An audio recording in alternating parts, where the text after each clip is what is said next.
Okay. You guys want to share on Mad Talk TV? Go ahead. It's okay. You got me sharing, right? Yeah, I saw you. You're good to go. So audio live.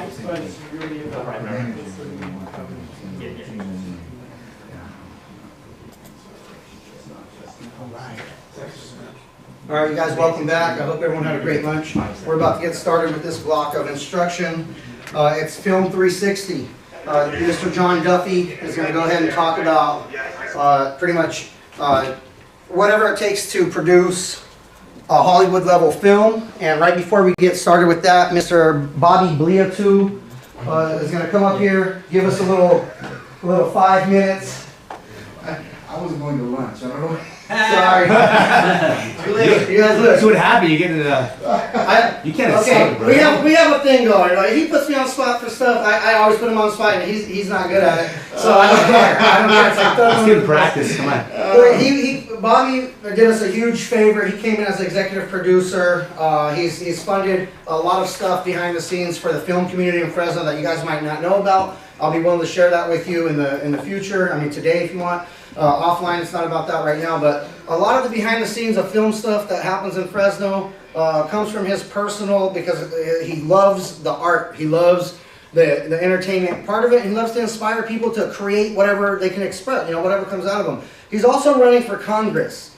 So if you don't know anybody else in your life right now who's at a level where they're running for Congress, you do now.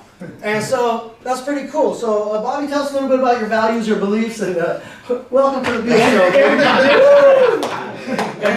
Thank you very much. Let's give him a round of applause, please. I appreciate it, and I'm very enthusiastic and motivated by seeing this kind of involvement that we don't get to see here happen in Fresno too often. Right, the Central Valley doesn't really provide the kind of opportunity to get with people, not looking at, not trying to just build a wealth of fake stuff. I mean, we actually are trying to innovate and create and find the people and put the people together and bringing folks in here that are talented, that can tell you and show you exactly what's been going on. And a lot of you probably know this stuff. You've been reading it, you're learning it, and now you get to the part where you get to go, hey, it's real what I know, and you want to apply it. Some of you are investors, I'm guessing. Some of you have done some of these things and want to put it there. You just build upon it, right? I was watching a little bit earlier. Someone said something great. It's like, it's the stuff that you learn after you thought you knew everything, right? That's a very powerful comment. I really believe in that. Just a little bit about myself. I run nonprofit healthcare clinics. That's kind of my regular career job. But I also, with KP and George, when we had full company, started with Mad Talk.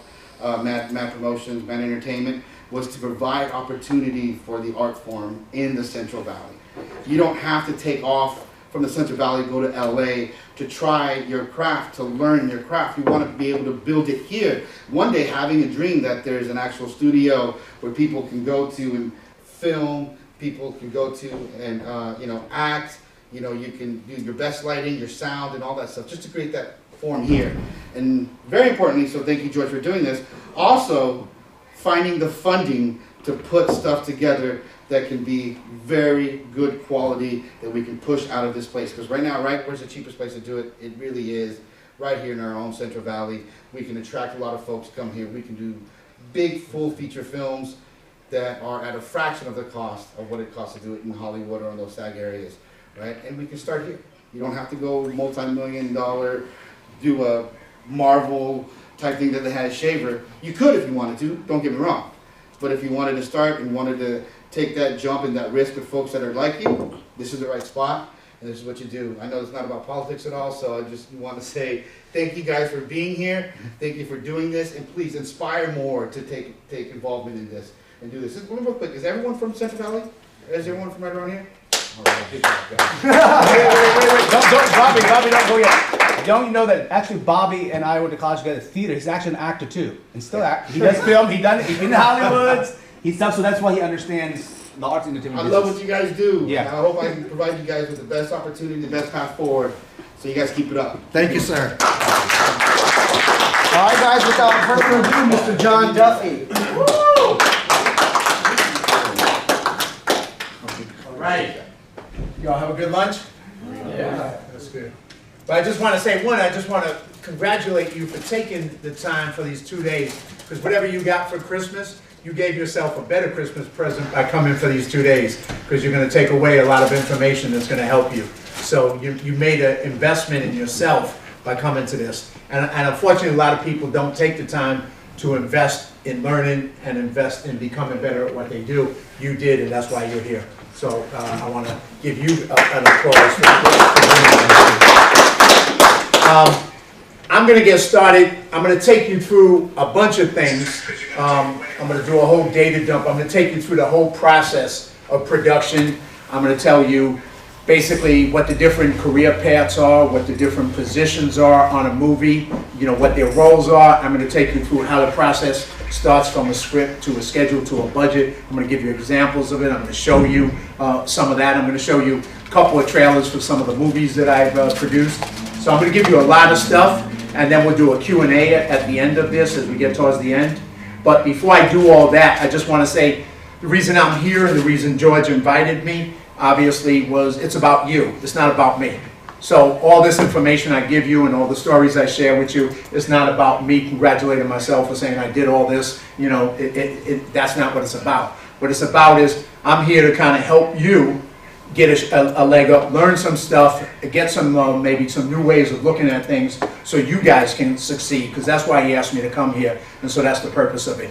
So that's why I'm here. So to start that off on that point is I want to go around the room because it ain't about me. I told you my background. I told you a little bit about it. You'll see some of the films I did. But I want to get to know who you are and what you're about and what you're trying to do, because then maybe as I go through the rest of the day, I'm going to try and add some value and give you some ideas that may help you, because I now know what you're trying to accomplish, each one of you individually.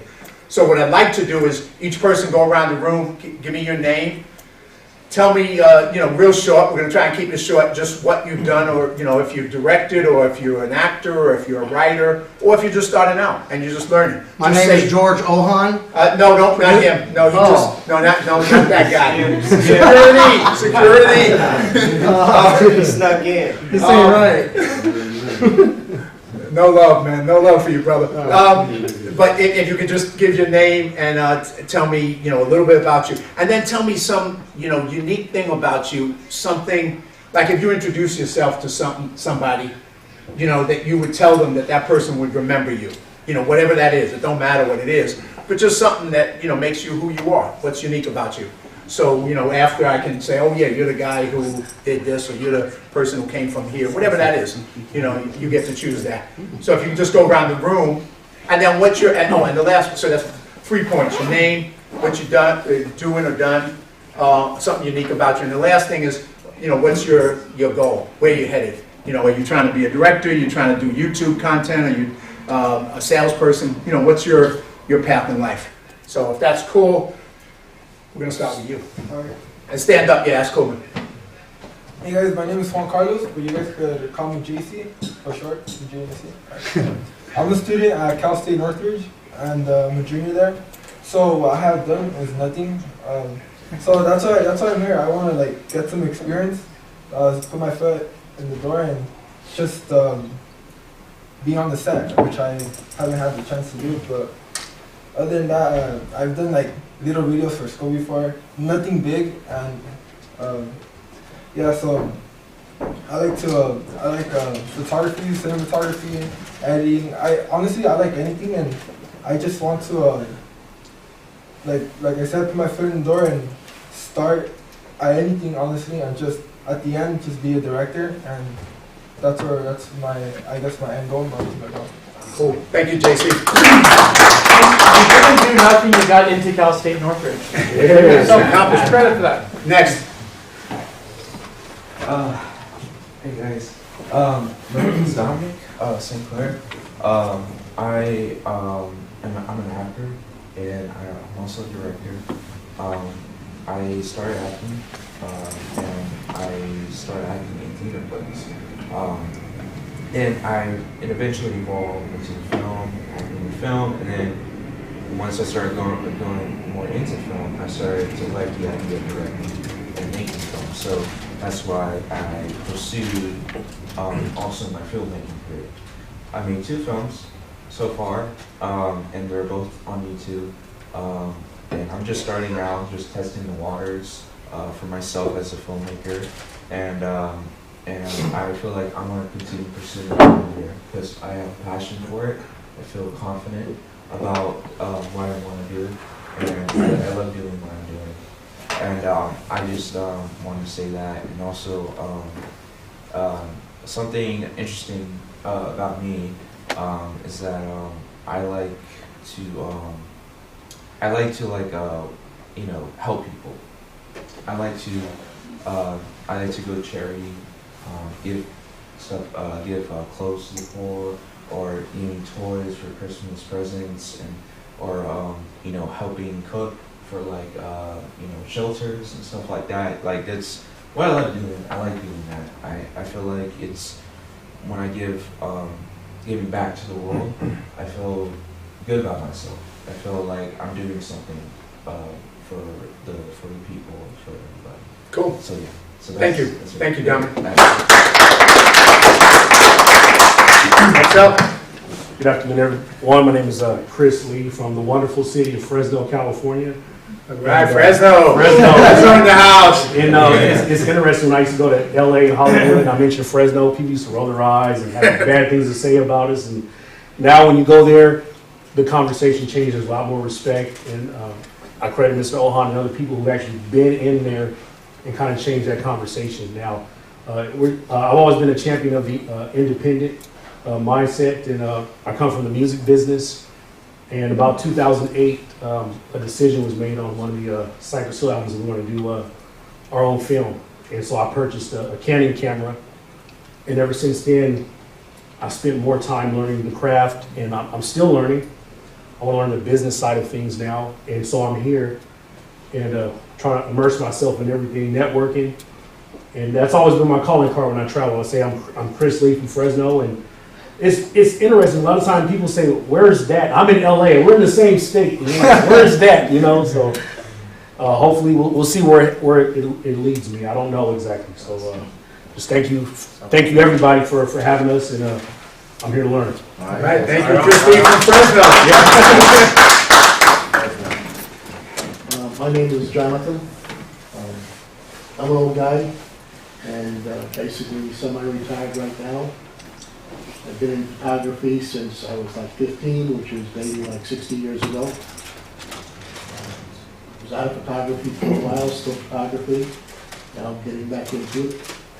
It's an expensive hobby to be in when you want to, you know, have all this equipment and everything, but hey, you got to spend your money on those things that you like. I'm the type of person that learns by doing things, and I like to get out to various, you know, seminars like this.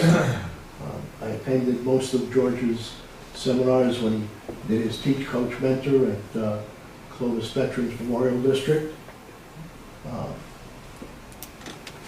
Ernest had a production assistant seminar, which I attended. I learned a lot from all these different places that I've been to. I've been doing some behind-the-scenes photography at 3 or 4 different movie sets. Just being on set, you learn a lot about what's happening. One of the things that I find myself doing now is whenever I'm watching anything on television or the movies or Netflix or anything, it's like, okay, they did this scene, they cut down to here, they did a wide angle, they did a, you know, establishing scene close up. So it's, you know, not so much watching the film, but watching the production values on there.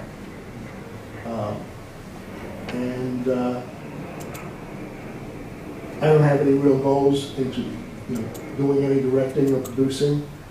The way I look at it is, the more I learn about the film business, if I'm doing photography in that, the more I learn about what is needed. And when I see behind the scenes pictures that other people have taken, I look at them and say, maybe that's something that I've got to, you know, take next time.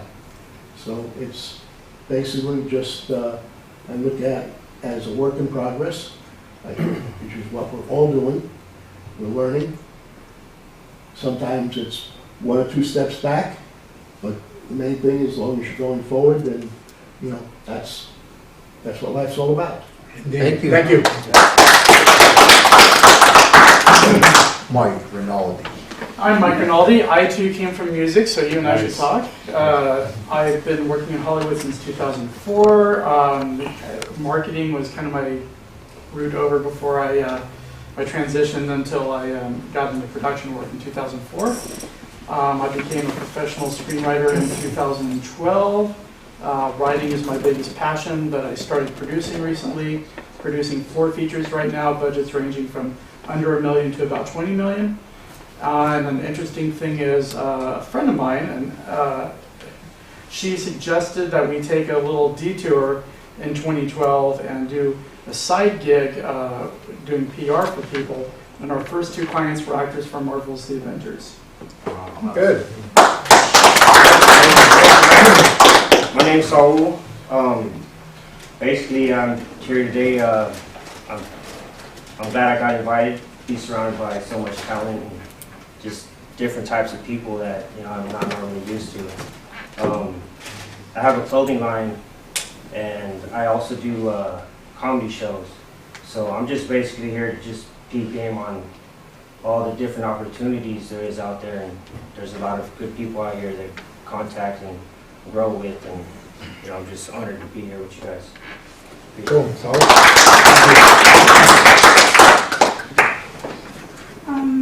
Hi, my name's Karina. Hi, Karina. I guess I started off with trying to be an actress. I was very shy, so I guess I kind of failed at it at first because I couldn't overcome my shyness. And then George led me into photography, and I fell in love with it. I felt like I could capture a picture and have other people see it in a different version for themselves. So I also created it with my writing because I write poetry. So I'm here to learn more about the business and hopefully see where I go with my goals. Excellent. Thank you. I feel like a kid in school, nervous. Hey, you're nervous. How about me? First of all, thank you for the invitation, brother. You're welcome, sir. And you're, inspiring. So yeah. I started off in music as well. I started as a rapper, producer, writer. Had my own studio and all that stuff. So, but then I started getting into acting in 2007. So I started doing movies and. Actor, producer, work with Danny, Falcon Pictures. Gotta say that it's been a blessing, man. The only reason why I love being an actor is because I get to put myself to the side for a while. I was one that suffered with like anxiety, depression. So to put myself to the side for a while, man, and be somebody different, it means a lot to me. You know what I mean? I love coming on set, learning my lines, and coming into character. And I don't know, I just love filming, so. It's cool. Yeah, Your name? Oh, Jaime. Okay, excellent. Thank you. Hi, I'm Danny. Hi, Danny. I've been sober for 2 days now. Oh, sorry, wrong meeting. No, I'm just, I'm an executive producer. I'm one of the owners of Falcon Pictures. Kind of got in this business by accident. My son, he's been acting since he was 4, he's 15 now. He's been in like over 30 film projects. So kind of got into this to make a different view on how Mexicans are getting looked at. Most of the stuff when it comes to Mexicans, you see gangbangers, all this other stuff. We were on set of Ernest's project and talked about doing something different. But this guy, he brought me into it. And we came up with a show called Americanas, which is now with Andy Fickman and Paramount Studios. And it's basically different, just like Mexicans now. That one they're cops, they own businesses, they're college students. So and then ever since then, what we've been on 5, 6 projects already now. So we got 2 shows with Andy Fickman. We just finished a feature film, and that's pretty much it. just here to help if anybody needs anything. So. Cool. Go back this way. How's it going, everybody? My name is Steven Sanchez. I'm a photographer, videographer, journalist, and I just recently became a published author. All right. No, thank you so much. Thank you. And my specialty in photography is concerts, stand-up comedy, comic book conventions, and sporting events. And my experience with film is I got a BA, bachelor's of film at the University of Nevada, Las Vegas. Go Rebels. So yeah, Vegas was fun. So yeah, and I've gotten the chance to work on some short film productions, some film productions, got to actually work with some very prominent people. I have a few IMDb credits. And my main goal is to be that. I want to be an auteur. I want to be a director, screenwriter, producer, so I could someday be like those two back there where I could run my own film studio to make my own projects to where I don't have to go and pitch to anybody to where, hey, whatever project I got, I can make on my own. And if I could have a community of people like this around me to where, like, I have a project, we got some money, let's go make it, I don't have to go to whoever. This is the type of community that I want. And in terms of what you're saying, you're very brave to say what you said, which was that, you know, the Hispanic perception of us in the media. Hopefully with what I'm doing to capitalize on what you said, I want to break that mold. Not only are we perceived as a certain way in film, in the world of rock and roll and music, not too many people look like me. You know, whether if it's on stage or the ones with the cameras, there ain't much of that. So hopefully I get to break that stigma too. And as far as interesting tidbits or facts, this year alone I've been to over 70 concerts, sporting events, and stand-up comedy events. So. Cool. Hi, I'm Rochelle Bedwell, and I am very grateful for him for opening these doors for us and for everybody that's here. I grew up in the country with a sign that said population 60, so I'm a country girl. And I've been a freelance writer for about 20 years, and California just passed a new law that you can only make 35 submissions per year to be an independent contractor, so I am looking for a new place to go. And a couple of years ago, I had contact with Mr. Ohan, and we started doing acting workshops, and my daughter and I said, this is fun. And so we did some stage plays, and I was not nervous on stage, but I'm nervous now. That's a tough crowd right there. So I'm just grateful for this, and I'm grateful for the opportunity, and I love hearing everybody's input. Thanks. Thank you.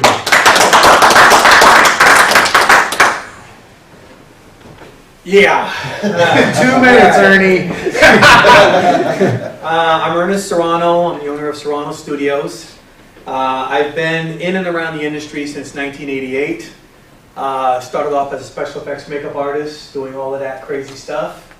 Moved behind the scenes, doing PA work and grip work and camera work and everything from cleaning the floors to being behind the camera as a cinematographer. I am a Navy veteran, I'm an Army veteran, retired deputy sheriff, and I do this full time now. So I've got quite a few projects under my belt. I've worked with a lot of different people. I've worked with George on numerous things. George has spanked me on a few things that I've done wrong throughout the years. Only when you're not. I am one to say that I have failed a lot. But my mindset has always been, it never stopped me from moving forward. I always continue to move forward. Way to go. And so I've worked with Danny on projects, I've worked with Jaime on projects, and I've helped out Dominic on a few things. My goal in life has always been to help as many people as I could possibly help. Whether it advances my career or not doesn't matter. I always like to be able to give somebody a hand in getting their career going. So that's where I'm at right now. I've got 4 projects on Amazon right now, and my plate is clean for 2019. I finished everything, so 2020 I'm actually jumping into a full feature film. So nice. I don't know if you want to go in the back. We're good. Okay. I just want to do a shout out to Laos Film Commissioner. We had lunch together. He's got some great plans, and the great thing about this, and thank you, George, and everybody. Another applause for George. it's just the ability, hey, don't be speeding me up. Is the networking ability. You get to meet all these great people to help support each other. So that's really, you know, one of the big things that this is, and take advantage of it, because it takes a team. You know, as we go forward, we don't do this by ourselves, we do it as part of a team. And the more we have people that we respect and can work with, the easier it gets. So, you know, you're always trying to build a good team and people that you can always work with. This is the beginning for you guys. Keep building those teams, keep building those relationships, because that's what it's all about. Anyway, let me start. So I'm gonna take you through a whole lot of stuff.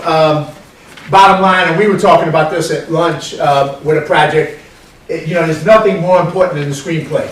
So we were talking about that. The screenplay is where we start. So if you have a poor screenplay or a weak screenplay, you can't turn it into a good movie, because if the screenplay sucks, chances are your movie is going to not be that great. So really spending some time getting your screenplay together, whether it's a short film or it's a feature film, is important. You know, so because there's only so much you're going to be able to correct in the filming process or in the post process, in the editing process. But if it starts out with a weak screenplay, you're not going to be able to rescue it and turn it into something great. So the screenplay is really important. So that's where it starts with the writing.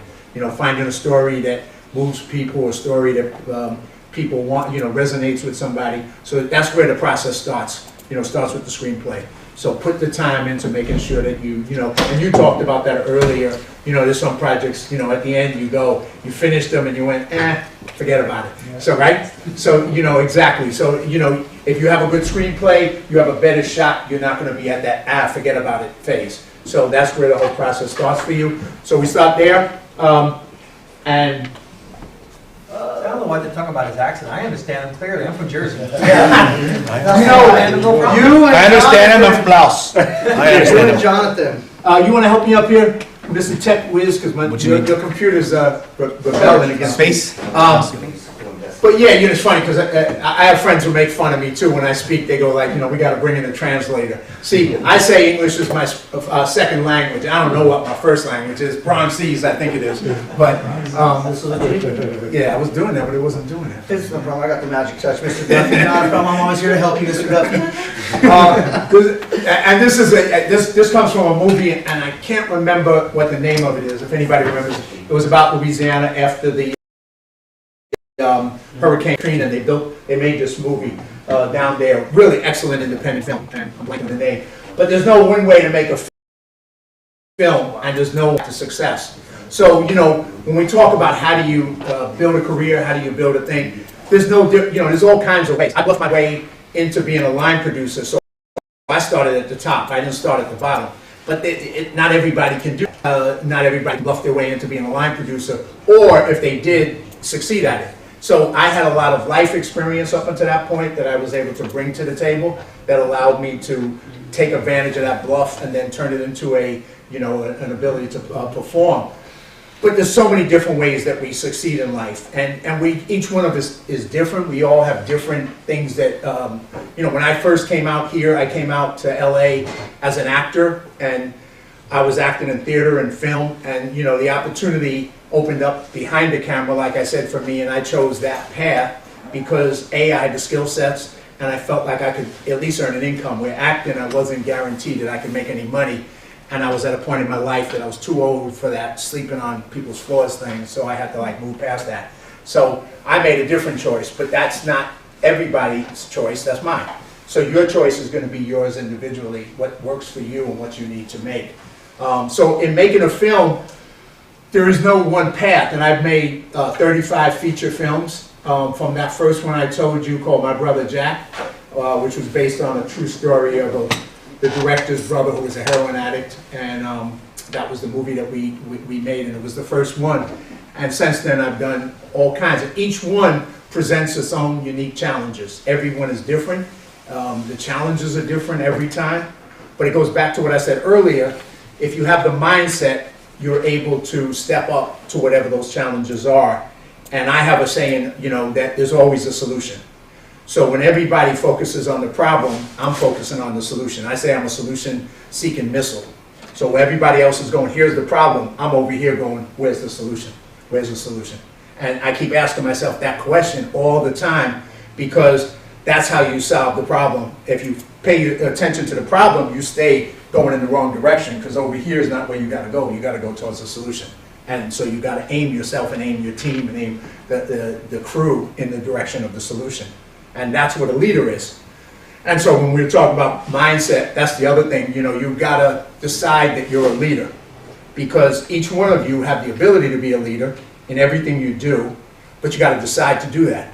And so whatever it is, you just realize that you can lead, you can step up and not be a follower. You just make that decision, and then you figure it out. You know, you may not know the answer. It's not like I go into all these movies and go, I know the answer, because I don't. You know, honestly, sometimes I'm like, holy crap, I have no freaking clue how this is gonna work. But I know that I'll find it. I just will find it. And so, you know, I don't not admit that it's gonna be challenging, but I go after the solution. So that's a little bit that. Let's see if we. I knew the answer. I knew the answer to that movie. That's the a still from A Piece of the Southern Wild.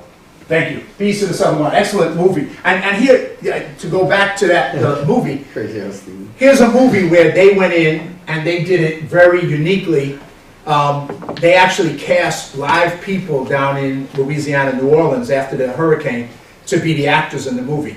And that was kind of unique. And they also got a lot of grief from the Screen Actors Guild, because they didn't like the fact that they used real people, and they started to give them all kinds of grief about it. But the director made a very creative decision, because he met these people in different places that he was in New Orleans, and he just went, that person's right for the movie. That person's right for the movie. And he did an incredible, great job, and it's a very powerful movie. If you ever get a chance to check it out on Netflix, I'd recommend it. So I'm going to start here because this is what I am, but then I'm going to go take you back up the chain of all these different positions so you get an idea to learn. And then, like I said, there's going to be Q&A at the end, so if this is way too much information, I know it is. We'll get to whatever questions and answers that you have. So this is a great quote that I saw, and I think it sums up the line producer position. It says, being a line producer is easy. It's like riding a bike. Except the bike is on fire, you're on fire, everything is on fire, and you're in hell. That sums up sometimes a day in the life of a line producer. And the worst part of it is, I don't even know how to ride a damn bike. So that makes it even worse, you know? And that's serious, I don't. I really don't know how to ride a bike. And that's a story. But that's the thing is, everything that goes wrong can go wrong in a set. And how many people have been on sets? I know you, obviously, you have.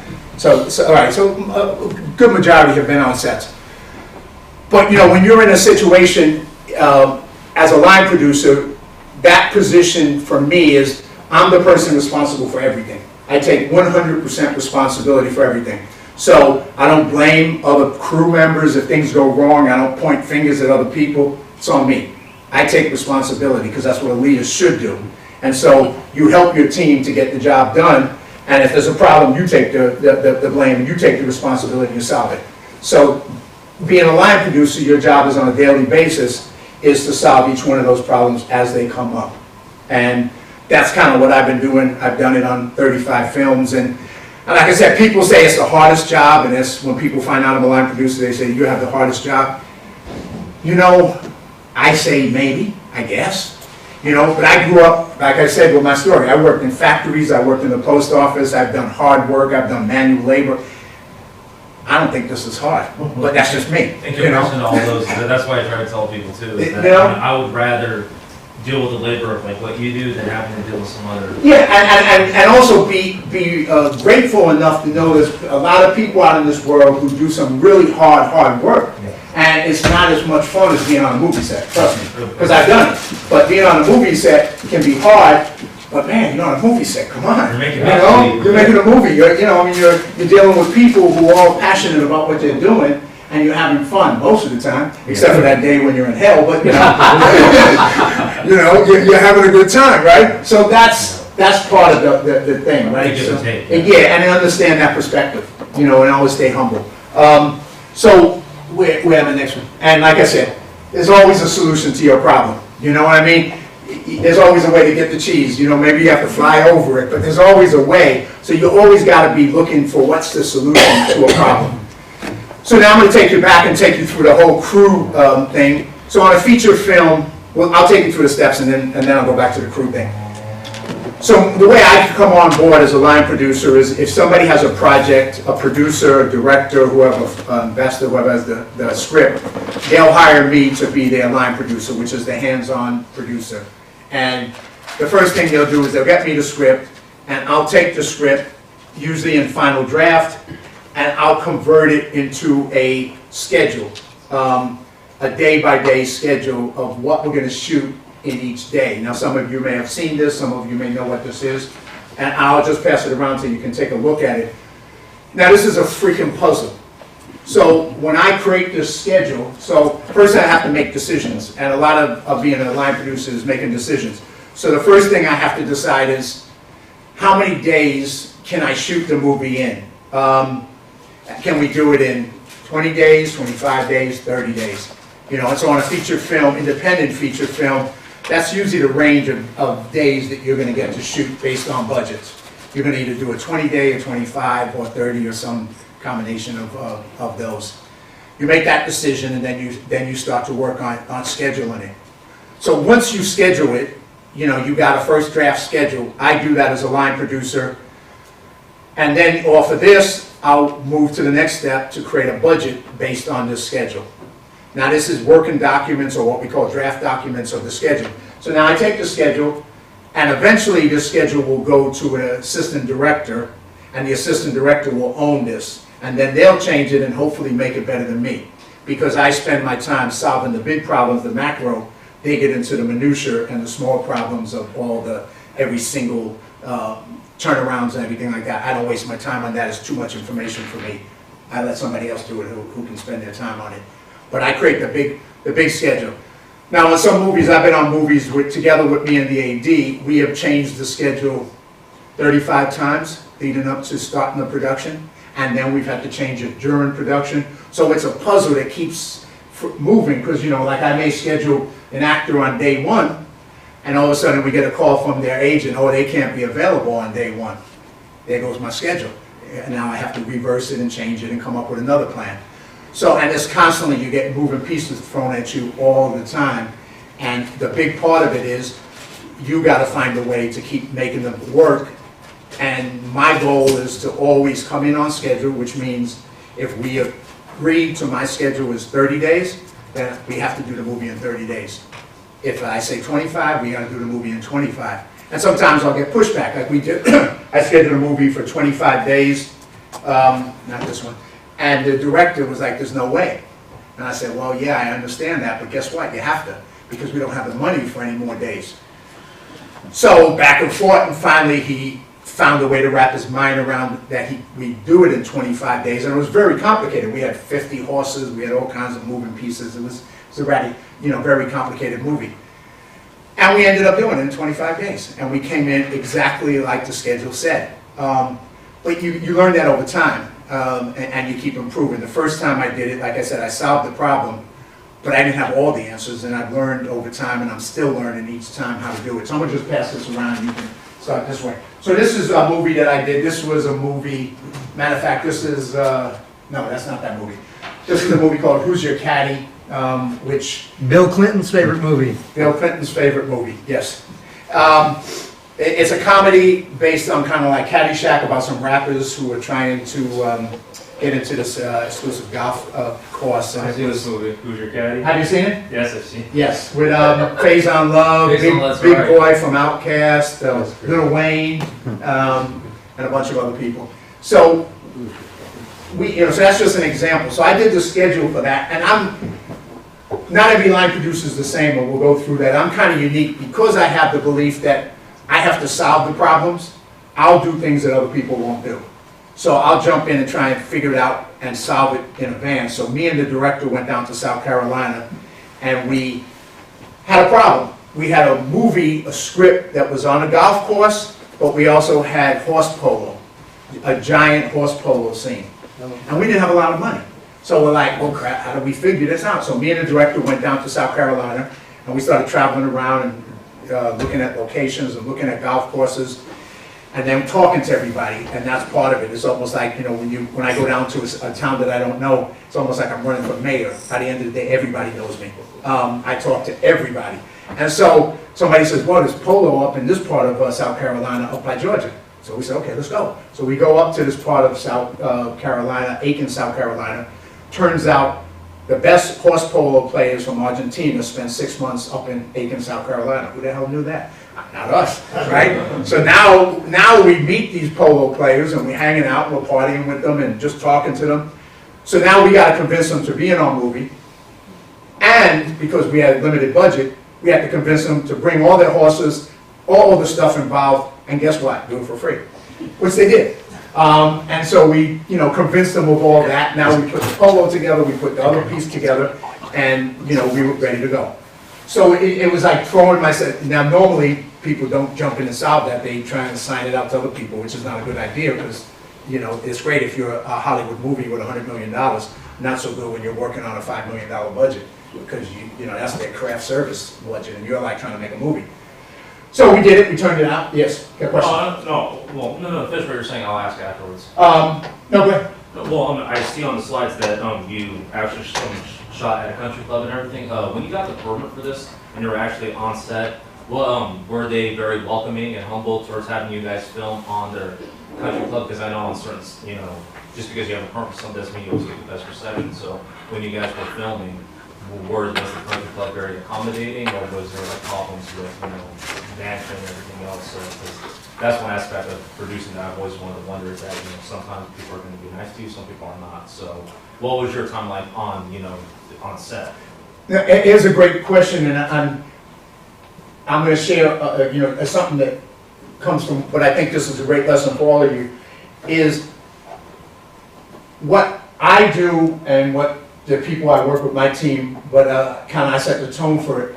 I always feel like the way you do business is you make friends. Yeah. And when you make friends, then people are willing to help you. And part of making friends is you treat people with respect. Yeah. You treat people the way you want to be treated. No matter who they are, you turn them into your friend. Yeah. And once you turn them into your friend and you're getting along, people want to help you. Yeah. If you're just doing business, well, who the hell are you? Yeah. And if they think you're from Hollywood, and I make it clear, it's like I work in Hollywood, but trust me, I am not Hollywood. Yeah. The last thing you're going to ever accuse me of being Hollywood. Exactly. That's just not who I am. So you do that, and I'll give you a perfect, so to answer that question, yes, they loved us. Oh, they just, we were on the cover of their local newspapers with all the politicians. They just freaking loved us. Oh, nice. And we did things like, we would go to the library and read to kids for Thanksgiving. Me and the director read books to kids. We would go help with a charity while we were there. We would do things that were just outside the box of what people do because we were family. We made friends out of the people there, and they invited us to everything. And we're like, oh, you want us to go read to kids? Yeah, let's go. We'll help. Do that. What do you need us to do? So we became part of their community, and we treated their community with respect. And so that opened up a lot of doors that most people don't. Yeah. So I'll give you another example of that. We were trying to think where I do this? In Atlanta, Georgia, we did a movie, A Sunday Horse. And I went down and I found about 80% of the locations myself before I hired a location manager, because once again, I wanted to make sure we could do it. Exactly. So there was one location that was crucial. It was a Olympic park, horse park.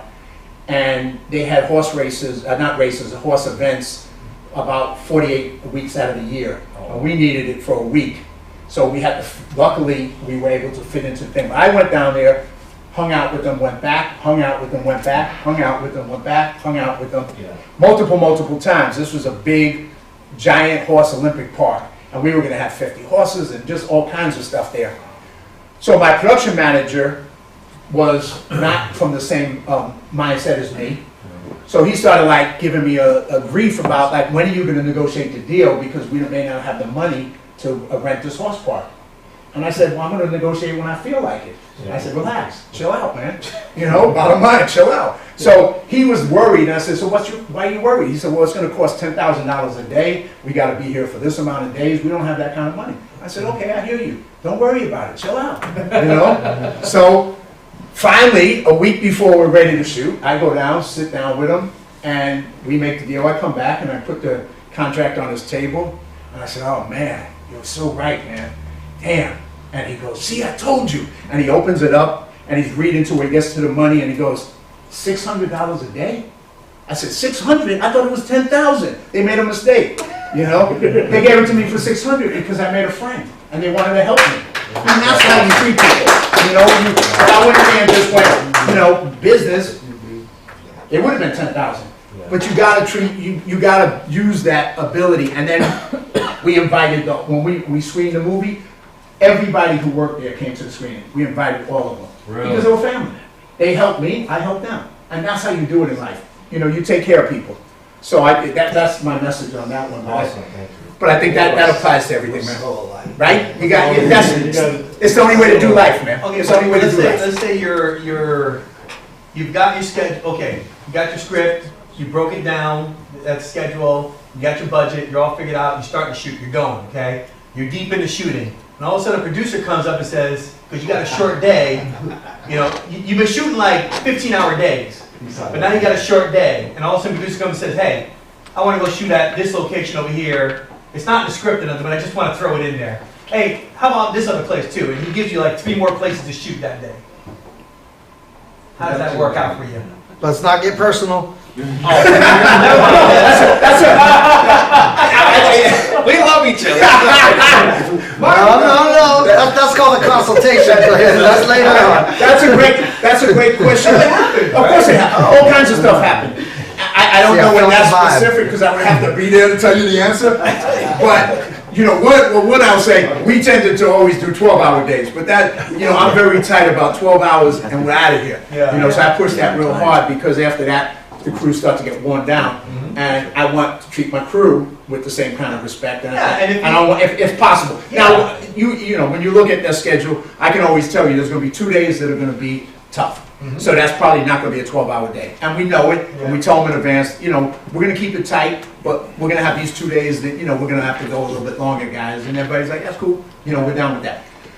So, but you know, things get thrown at you, and you know, sometimes you gotta. We were on a set on Who's Your Caddy, and a producer was above me, and we had set up this end shot. It was a fabulous shot, and he wanted to shut it down. And you know, so basically, you know, for no reason, just wanted to exert his power. And it was something that was going to make the movie better. The director wanted it, and we knew it was important to the movie. So I took him to the side and I argued with him for a half hour while he finished the shot. I mean, you know, you do what you got to do, you know. And then he was mad at me. I was like, oh well, sorry, but that's life, you know. You try, because the other thing you're trying to do is you're trying to get your objective. And in my case, the objective is to. I'm serving, as a line producer, I'm serving a lot of masters. You know, I'm serving the producers, I'm serving the director, I'm serving the bond company if there's an insurance bond company that's insuring the movie. And everybody sees the world differently. And I gotta make them all happy. But at the end of the day, I want to get my movie on time and schedule. And sometimes they're part of the problem. And then I gotta get around them to solve my problem because I'm still gonna get my movie done on time and the right way because I want a good movie. I don't want to just do a piece of crap. So I'm committed to, so I got to work with all that. And once again, it's people skills. The more you have people skills, the more you're able to communicate because of those people skills, the more you're able to go after your objective and achieve your objective. You know, and I'm very objective driven. And do you need a break back there, George? Well, I was gonna say, you guys want to take a break now, or can you go about 10 more minutes? 10 more minutes. All right, 10 more. All right, thank you. Thank you, sir. All right, so you got a schedule coming around, and feel free because you know I'm whatever, you know, I'll free form. And any question that comes up, feel free to ask me, and then I'll get back on track. So I don't mind you asking questions as they come up. Yeah, so about bad producers, okay? Is that a movie? It should be. Oh, it should be. We wore our time and we got some great shots at a bowling alley and an ice cream shop with it. We're gonna have to have a sidebar. Yeah, we're gonna do a sidebar. We gotta talk, yeah, man. We gotta talk. Hey, I was thinking about a filmmaker's cage where they just. Yeah, well, a new MMA category, right? Producers versus director. A lot of people that I know that work on movie sets, sometimes, you know, a lot of them are kind of like content with what they do, just staying with one job, or sometimes you see a lot of people that are like, you know, I've been a cinematographer for 20 years, I actually want to get behind the director's chair, or I've done this, but for being an executive producer, I finally want to write a screenplay with you. Has there been any type of other aspirations outside of line producing that, you know, hey, I've done this for a long time, I'd like to, you know, change it up a little and do something else behind the scenes? And Well, in the world of film, yes and no. So in the world of film producing, only on that project they talked about earlier, because that was a project that just is probably the most closer to my heart and most inspirational project. So I wanted to get that done as a producer. Yeah. What I like about line producing versus producing is line producing has a short period of time. So I get hired, I work during pre-production, I work during production, I work during wrap, bye-bye, I'm out of there. Okay. And then I move on to something else that's new, because I'm always, rather than having to spend 2 years on a project like a producer all the way through. So unless you love a project, that's a long time in life. And most of the projects I work on, they're good, I like them, but I don't love them that much, I don't spend 2 or 3 years of my life on it. Yeah. So I'm cool with line producing. Producing is if it's something that really inspires me, I'll step up to that, like in that particular film. And then the case of this thing that I directed with George Ohan produced here, The Flag. So what happened here was I volunteered, Vietnam veteran buddy of mine, Dave Oswak, he had this project, and so I volunteered to work for free as a line producer on it to help him with it. George was producing it. George put together a whole team of military veterans and others out of LA Film School. And so I was going to be the line producer. And then a week or two before we were going to shoot, the director he had dropped out. So he turned to me, and he's an actor, besides being a Vietnam veteran, he's an actor, and he said, well, what do I do? And I said, well, I guess I'm directing it. Because I knew I was the only person at that time, and I had not directed anything prior to that, but I knew enough of it to know that I could direct it and solve the problem and make it happen. And so I line produced it and directed it. And we did, it's 2 shorts, one is fictional and one is educational piece. And I separated it because he had a script that had them combined, and I went, no, you can't, this is crazy. And I made it 2 scripts, we separated and we got it produced, and then we ended up at the GI Film Festival. Did that leave me with an inspiration to direct? Not really. Did you have fun doing it though, for the time being? I have fun doing everything I do in life. So, you know, I mean, every day I have fun. You know, I love people, so anytime I'm working with people, I'm having fun. You know, so that's always cool for me. I do have a script that I haven't written yet that I need to write and direct because it's a personal story that brought me to California of a girlfriend of mine who died from AIDS. And it's one of those really transformational stories in my life. Yeah. So that's something that I want to step to, and hopefully at some point I can put that on my projects too. But outside of that, do I want to direct anything else? No, I'm cool. I'm good with what I'm doing. Yeah, I'm good with what I'm doing. Any other questions? All right, so let me keep going. So there you go. We're working on that schedule, and that's a lot of what I do. I do a lot of puzzle solving, because that's what schedules are. It's a puzzle, and you just gotta be willing to think outside the box, and there's a way to understand that. It's learnable. So nowadays, if you wanted to learn how to do this, Movie Magic Scheduling is the program that does it. So you take a script, you import it into Movie Magic Scheduling. You can go online on YouTube, and there's plenty of videos that teach you how to schedule a movie. And so you can learn the beginnings of how to schedule. Of course, experience comes from experience, but at least you get the beginning idea of what it takes to schedule a movie. And so you can do that from a scheduling point. Then you take that, once you have that, and then you put it into this, in this case, it's a 67-page budget. And this is a detail of all the elements from cast to extras to crew to vendors to locations to travel to post-production. All the elements have to be broken down and put in a budget, explaining how you're going to spend the money. And what did I have here?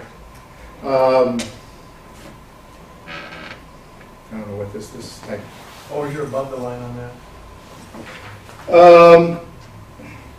Above the line, it was changed, but I just read this out of a book. It was listed as $365,000 above the line. Original total, let me see, we had 3 million, no, excuse me, but that was the variance, sorry about that. 2,191 above the line, below the line was 3,651,000, and then the total was 10 million. Now, we ended up, unfortunately, we didn't raise 10 million, and it just got, I had to like, pull it back, pull it back, pull it back, so the 30 days became 25 days, so we had like, I think, 10 went down to 5, and we had to do exactly what we needed to do with the $10 million budget, but I only had $5 million to do it. So we pulled it off, and we had a great time doing it, and we had a lot of fun in South Carolina. What do you mean by above the line and below the line? Excellent, good question. So as it passes down, you look, long time ago, whoever in the industry created this structure, budgets, above the line is certain, so you have line items, and you'll see as you go through it, right? So above the line is the script. You pay for the script, the writers, that's above the line cost, right? You pay for the producers, they're an above the line cost, including the line producer. You have your director, that's an above the line cost. You have the cast, and that's an above the line cost, cast, stunts, etc. Anybody from Screen Actors Guild. That's all above the line, and cast and directors, etc. That's all above the line.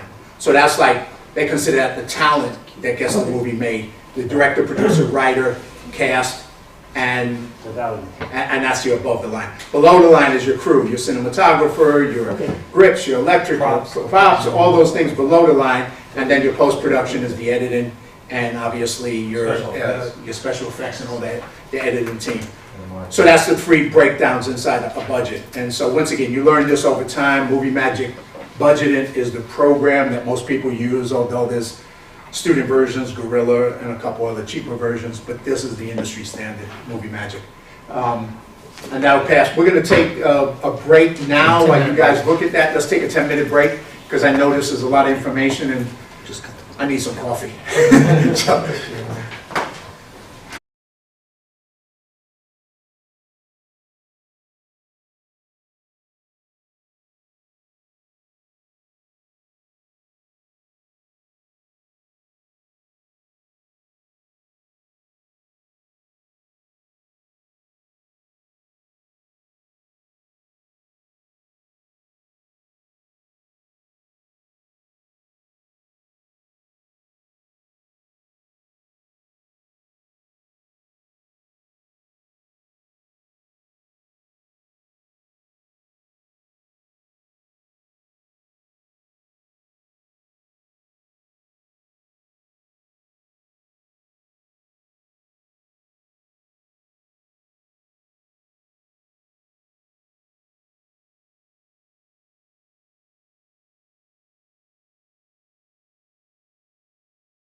Khetphet has a couple little primer and two stuff. He's back. They're talking about you, man. I defended you. But if we got time, I got some stuff.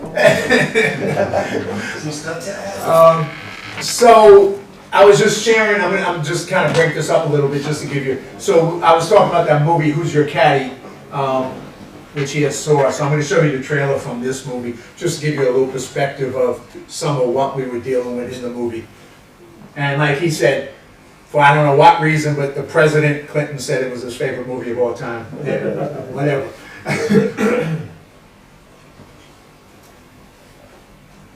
What's going on? At Carolina Pines, the membership is reserved, but they're about to meet a man. I'm in search of an application, sir.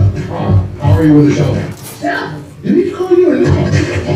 This is a very exclusive one. He doesn't take no for an answer. Oh, what the hell are you doing on my golf course? Shooting the music video. You see that line? It represents the property line of that estate. Guess who closed escrow yesterday? How much do you want? It ain't about the money. All I want is a membership. Ridiculous. All right, girls, take off the tops. Now, As your legal counsel, I take his offer. He's a rapper. their rules are unfair, I'm back down for nothing. so he'll have to beat them Sweet ride. Wilson, shut up. at their own game. Morgan! This summer, Get together, take a little break, and get to know one another, be friends, stuff. I have a small job. What do you mean small? Are you trying to disrespect me? Who ordered the hit? I got no beef with you. That's all you got. My baby sister get hard now. we're turning this golf course Universe has to go. How you want to handle? My team wins, you go. Your team wins, I go. We'll talk to Johnny Cochran about this. He's dead. Oh, wait a minute, you killed Johnny Cochran? It's a their kind of club. Yeah, I get it. When you do it, I feel it. There you go.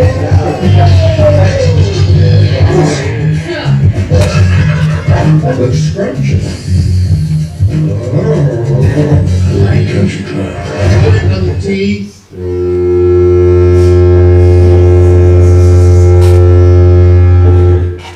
My mouth was open. I want a membership, and I want to stick it to the man. Face unlocked. I'm hard on baby bunch. I gotta go on home.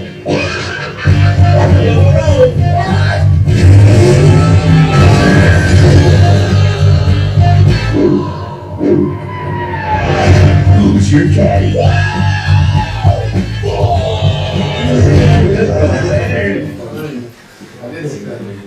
Did you?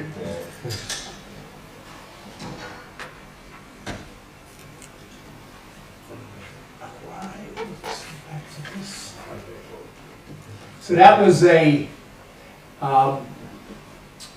rather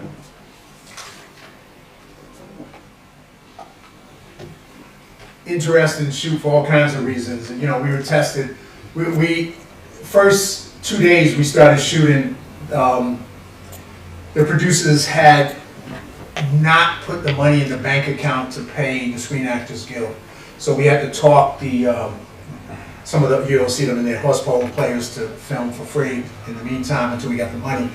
So after day 2, the money went in, we started filming.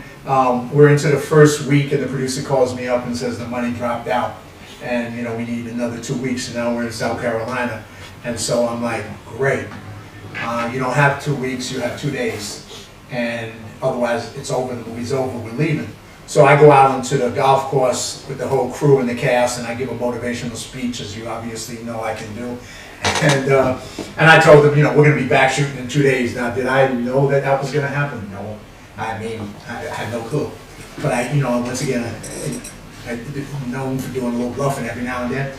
So I went out and told them that, and in 2 days, the producer called me up and said, you're good to go, and we got more money. So the budget went up another $2 million, and we ended up being able to complete the movie. So sometimes it's just, once again, you just gotta, you know, keep going. You just don't, you gotta believe, you gotta keep going, you gotta, you know, make it happen. So that's what we did. And then I talked about this before, but just, you know, being 100% responsible for your life, and as a leader, as a crew member, as a director, as a producer, you know, you don't blame others, you don't put responsibility on other people. It's on you. Take responsibility, step up, you know, and try and solve the problems. And you're gonna make mistakes. I make mistakes all the time. I make tons of decisions on a daily basis as a line producer. Some of them are right, some of them are not. Can't always be right. So if you make a bad decision or you make an incorrect decision, you learn from it, you correct it, and you move on. You know, so you just got to be willing to take responsibility and say, yeah, that was on me. And then you just solve the problem and keep going. So that's an important thing, once again, to get back to the mindset. So let me take you through, you've seen a schedule, you've seen a budget. So let me take you through some of the crew positions on a movie, and some of you know this and some of you don't.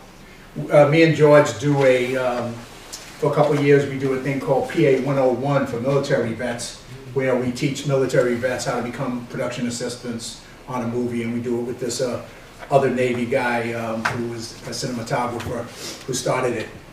So that's usually the first place people can start in this business, is as a production assistant.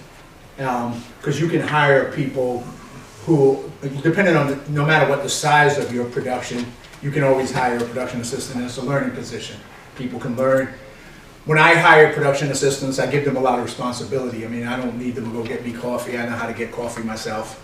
I don't need servants. So I try and give them experience and responsibility so that they can learn and grow in that experience.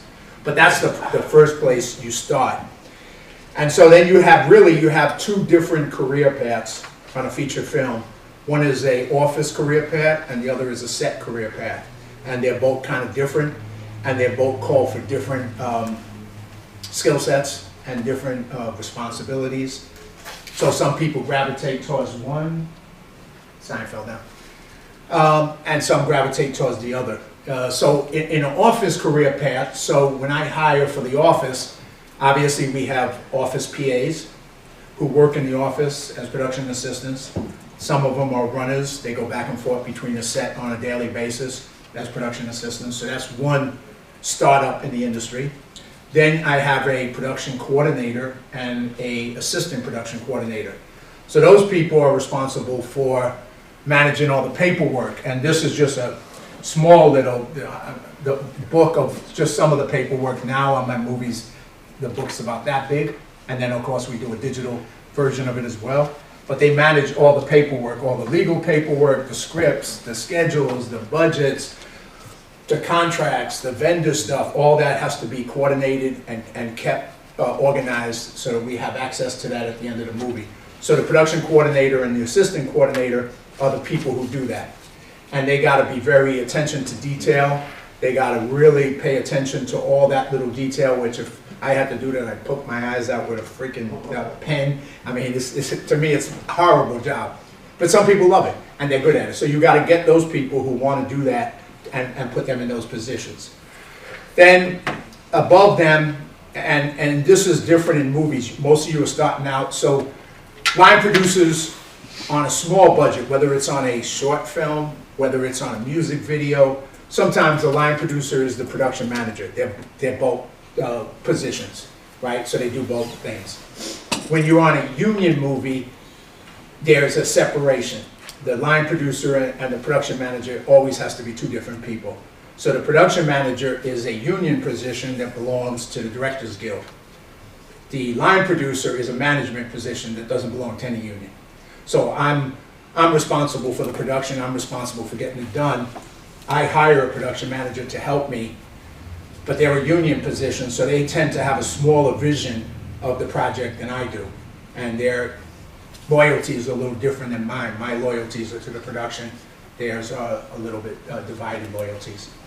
So that's something that I've always had, is I always have a production manager. And every line producer and production manager divides up tasks differently. I live on the set, so once we're filming, I'm the first one on the set and the last one to leave at the end of the night.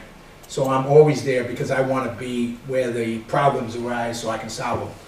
And if I was sitting in the office, then it would be a time lag between the problem to the solution. So I don't want to sit in an office and be that person. So my production manager is the person who sits in the office and sets up the deals with the vendors, organizes the next day, and I'm on set taking care of the big picture stuff. That's just the way I do it. It ain't always like that. Everybody kind of does it a little different. So that's kind of the office side of it. On the set, you know, you have obviously you have the director, who runs the set, creatively. You have the assistant director team. So you have, on a movie of this size, we have first AD, second AD, and second AD, and sometimes you can have even more ADs than that. And each one of them has a unique position that they play. The first AD manages the schedule. They supervise the actual running of the set. The second AD is doing the call sheet, and a call sheet, let's see if I can put a call sheet up. Oops, here we go again. This is, I'll come back to that. So this is a call sheet, for basically, what day is this? Day 3 of 25 days. We took it from 30 down to 25. And this is the call sheet, and I kind of go through. So the second AD creates this call sheet. They create the first call sheet for the first day of shooting before we start, and that goes out to all the crew and all the cast. And this is like the Bible as far as giving everybody the information they need to know for the shooting day. It lets them know what scenes we're shooting, who's in the scenes, what actors, what extras, what equipment, what times so there's a front side and there is a back side, and the back side will list the times of every crew member and all the positions. So the second AD creates this document, and they then take it to the first AD, and there's a chain of command. It's almost like in the military, there's a chain of command involved. And they take it to the first AD. The first AD, if they agree with it, they sign off on it. Then it comes to the production manager who signs off on it. Then it comes to me as a line producer, and I sign off on it. We all sign off on it. It goes to print, and then it gets distributed. So this is how we convey information to let people know what's happening day to day, and it's crucial. And you got to really pay attention to detail, because if you make mistakes, maybe an actor's not going to show up tomorrow because you forgot to put them on that piece of paper. So all that is really important, that we got the right information down and that you double check it and triple check it so that the next day goes as smoothly as they go every day, which is never, but you do your best to make it go smoothly. So that's the call sheet thing, and that's the second AD. The second AD is doing something called a production report. So every day they have to do a piece of paper, which I may have here, and I'll kind of come back to it. Yeah, so this is the daily production report, and this was, we actually were shooting film, so it had the camera rolls, it had all the information. So this sums up what each day was, so we have a report of what went right, what went wrong, and all the information. So the second AD is producing that document for us. Second AD is running extras. Second AD is communicating between the first AD and talent, telling them when they have to go to set, go into makeup when they need to go into makeup, when they need to go into wardrobe. So all that division of labor is happening on a set. Then, of course, you have all the other departments who are working on the set as well, whether it's the art department, the production designer, and their whole team, the camera department, cinematographer, their whole team, first AC, second AC, depending on how many cameras you have. Then you have your grip and electric department, so props, all that is basically set stuff that's happening. And there's a way to work in any of those fields if you're interested in doing that. You just kind of decide what field that interests you the most, and you get involved in that. That's the two sides. Then going back up higher, you have executive producers, because that was raised earlier. So you have your executive producers, who tends to be the ones who raise the money or bring a connection to a key talent that's going to help you get the movie made. And that's your executive producers, and they get a credit for it. And depending on what they bring, they'll get some financial reward, return on their investment, etc. Then you have your creative producers, who are the ones who probably get the script, hire the director, and then supervise the creative side of that movie from the beginning to eventually to the completion and distribution. They'll stay with it through all the stages. And then they hire the line producer, and then the line producer is their person that has to manage it all. And then the line producer, myself, or someone like me, starts to hire, once we have money in the bank and we're ready to go, then I start to hire the whole crew and start to organize the production, figure out where we're shooting, if it's in California, it's another state, if it's in another country, and figure out all that information and make all that happen. and then just put all that together. So let me just stop there and say, got a lot of information. Questions? So if we, if there's like a set that's in like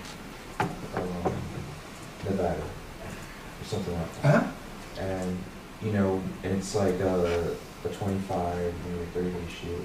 So do all the cast, say if all the cast and the crew are from California and they have to come all the way down to Nevada, do they pay for their own hotels, or do they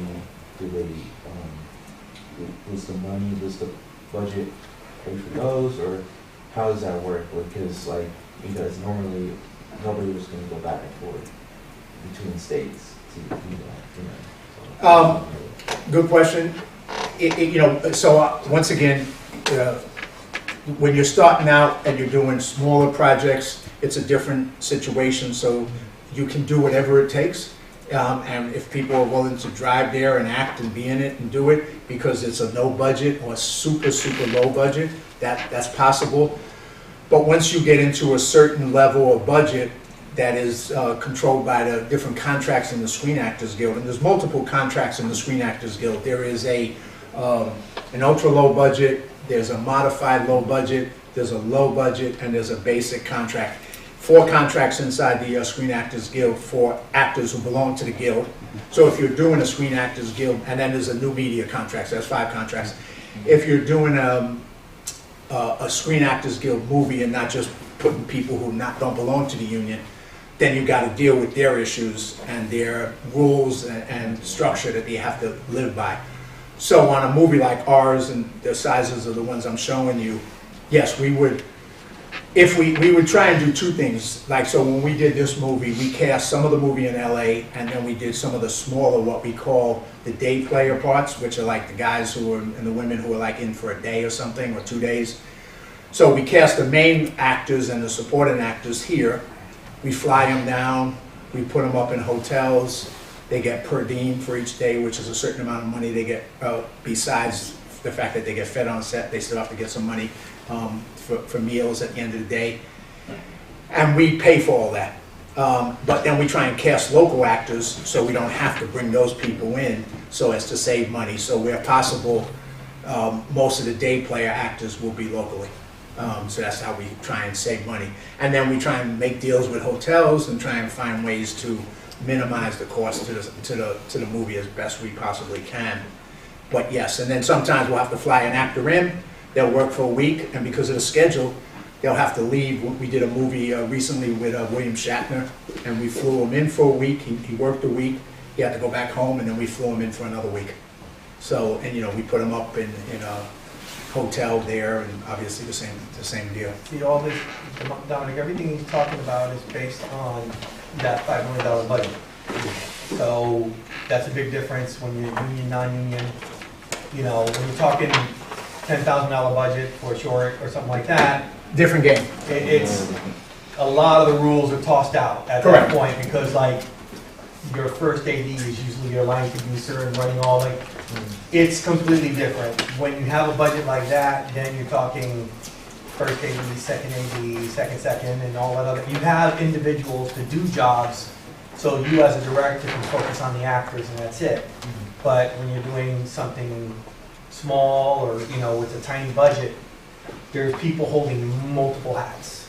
And so if you're going to shoot something in Nevada and you only have a tiny budget to do it, then you have to negotiate that with your actors to say, hey, you need to come out and you're going to have to pay for your own gas, blah, blah, blah, and get all that agreement done ahead of time before doing anything. So yeah, the big difference. And exactly. And you know, there's 2 different levels. So that's why I said whatever it takes. When you're doing at this level, it's whatever it takes. You know, so you're not determined by those rules, because once you start getting into, and this is just Screen Actors Guild is just one union.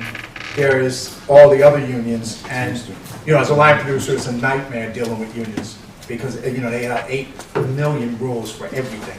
You know, if you keep them 1 second over, they got to get $15 for that 1 second. I mean, it's nonstop rule city. So you're dealing with all that nonsense. So it becomes a lot more complicated. You're not in that world yet, but know that that is another world, and at some point you will probably get to that world if you want to continue doing what you're doing. Just know about it. But at the point you're in, you just got to figure out, like you said, is find a way to make it work. Absolutely. Oh yeah. I agree. Like your best bet is like if you're going to film in Nevada, is to do your research and try to find some people that are already there, and start trying to contact them and stuff, and save you a lot more money that way. Because we have a movie that we're talking to somebody about filming.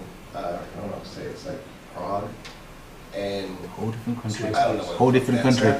Say it again. Prague. Oh, I got a good connection for you there, actually. It's probably the same guy we're talking to, the pilot.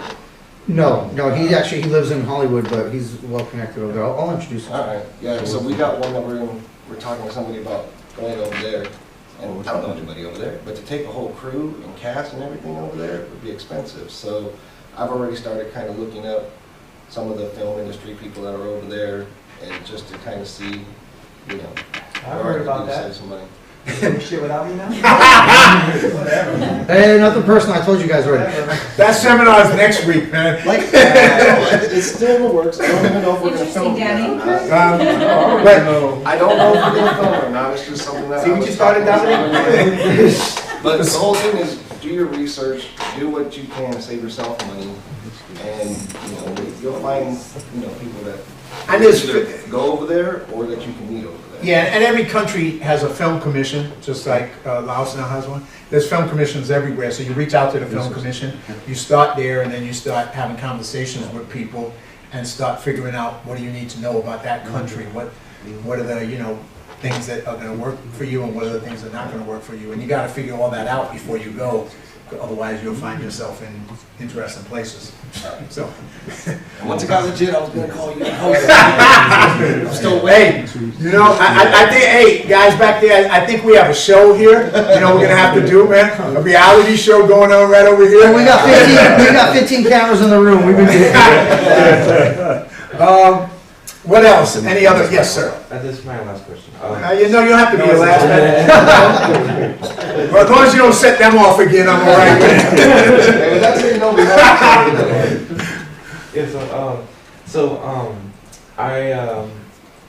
I'm currently for my next production. Currently, I'm doing. I am talking to a director from Sacramento. He's done big films in the past year. I would say. What's his name? Dion Taylor. Oh, okay. He's done some films in the past, and he's done some bigger films like Intruder, Blue. Oh, you mentioned him the other day too. Yeah. And I'm currently, talking to him about my script, but it's a short film. Right. So he doesn't do short films in his future. So right now I'm trying to figure out how to, what can I do to how to do the film? Maybe like, extend it so we can do feature, or maybe, just make it that. So, I mean, the simple thing is, you can ask, just like he asked me about the boxing movie. How can you get involved in it? Don't worry, we'll tell you about it.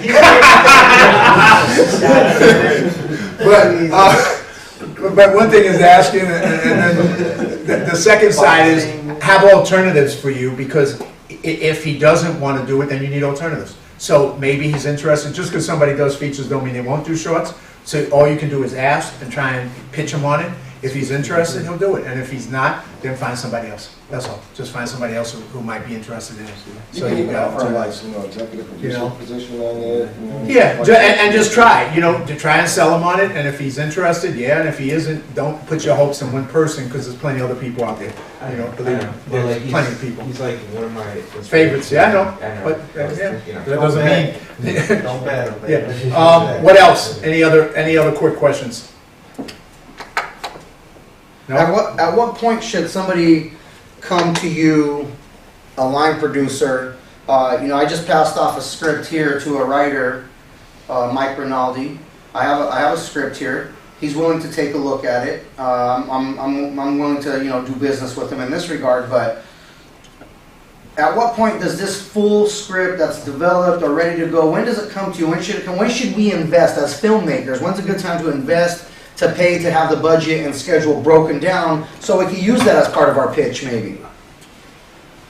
So people come to me at two different places. One, they already have money and they want to get the project made, so they need a schedule and a budget so we can move the project forward. So for example, next week I've met with this investor on his project, and he has the money to finance it, and so he wants to now start moving it forward. So he wants a budget and a schedule, and then we can begin to take it out, and he can begin to figure out how to cast it and take it out into the marketplace. So in that case, he has the money, so he'll pay me to do that, to create those two documents for him.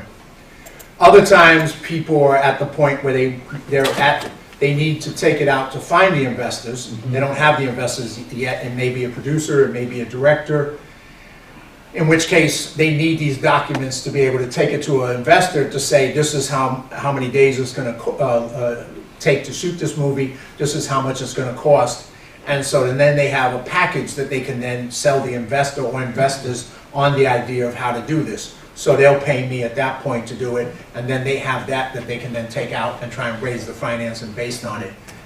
That gives them something that makes it more concrete and real rather than a script, because the script's a script. I mean, it's like, yeah, what you know, I mean, are you going to shoot it in 30 days, 70 days? You're going to shoot it for 50 million, 10 million? Yeah, it's like the best business plan. So it is, to have so a budget those is the best business plan for anybody. You're like, look at this, we know what we're doing.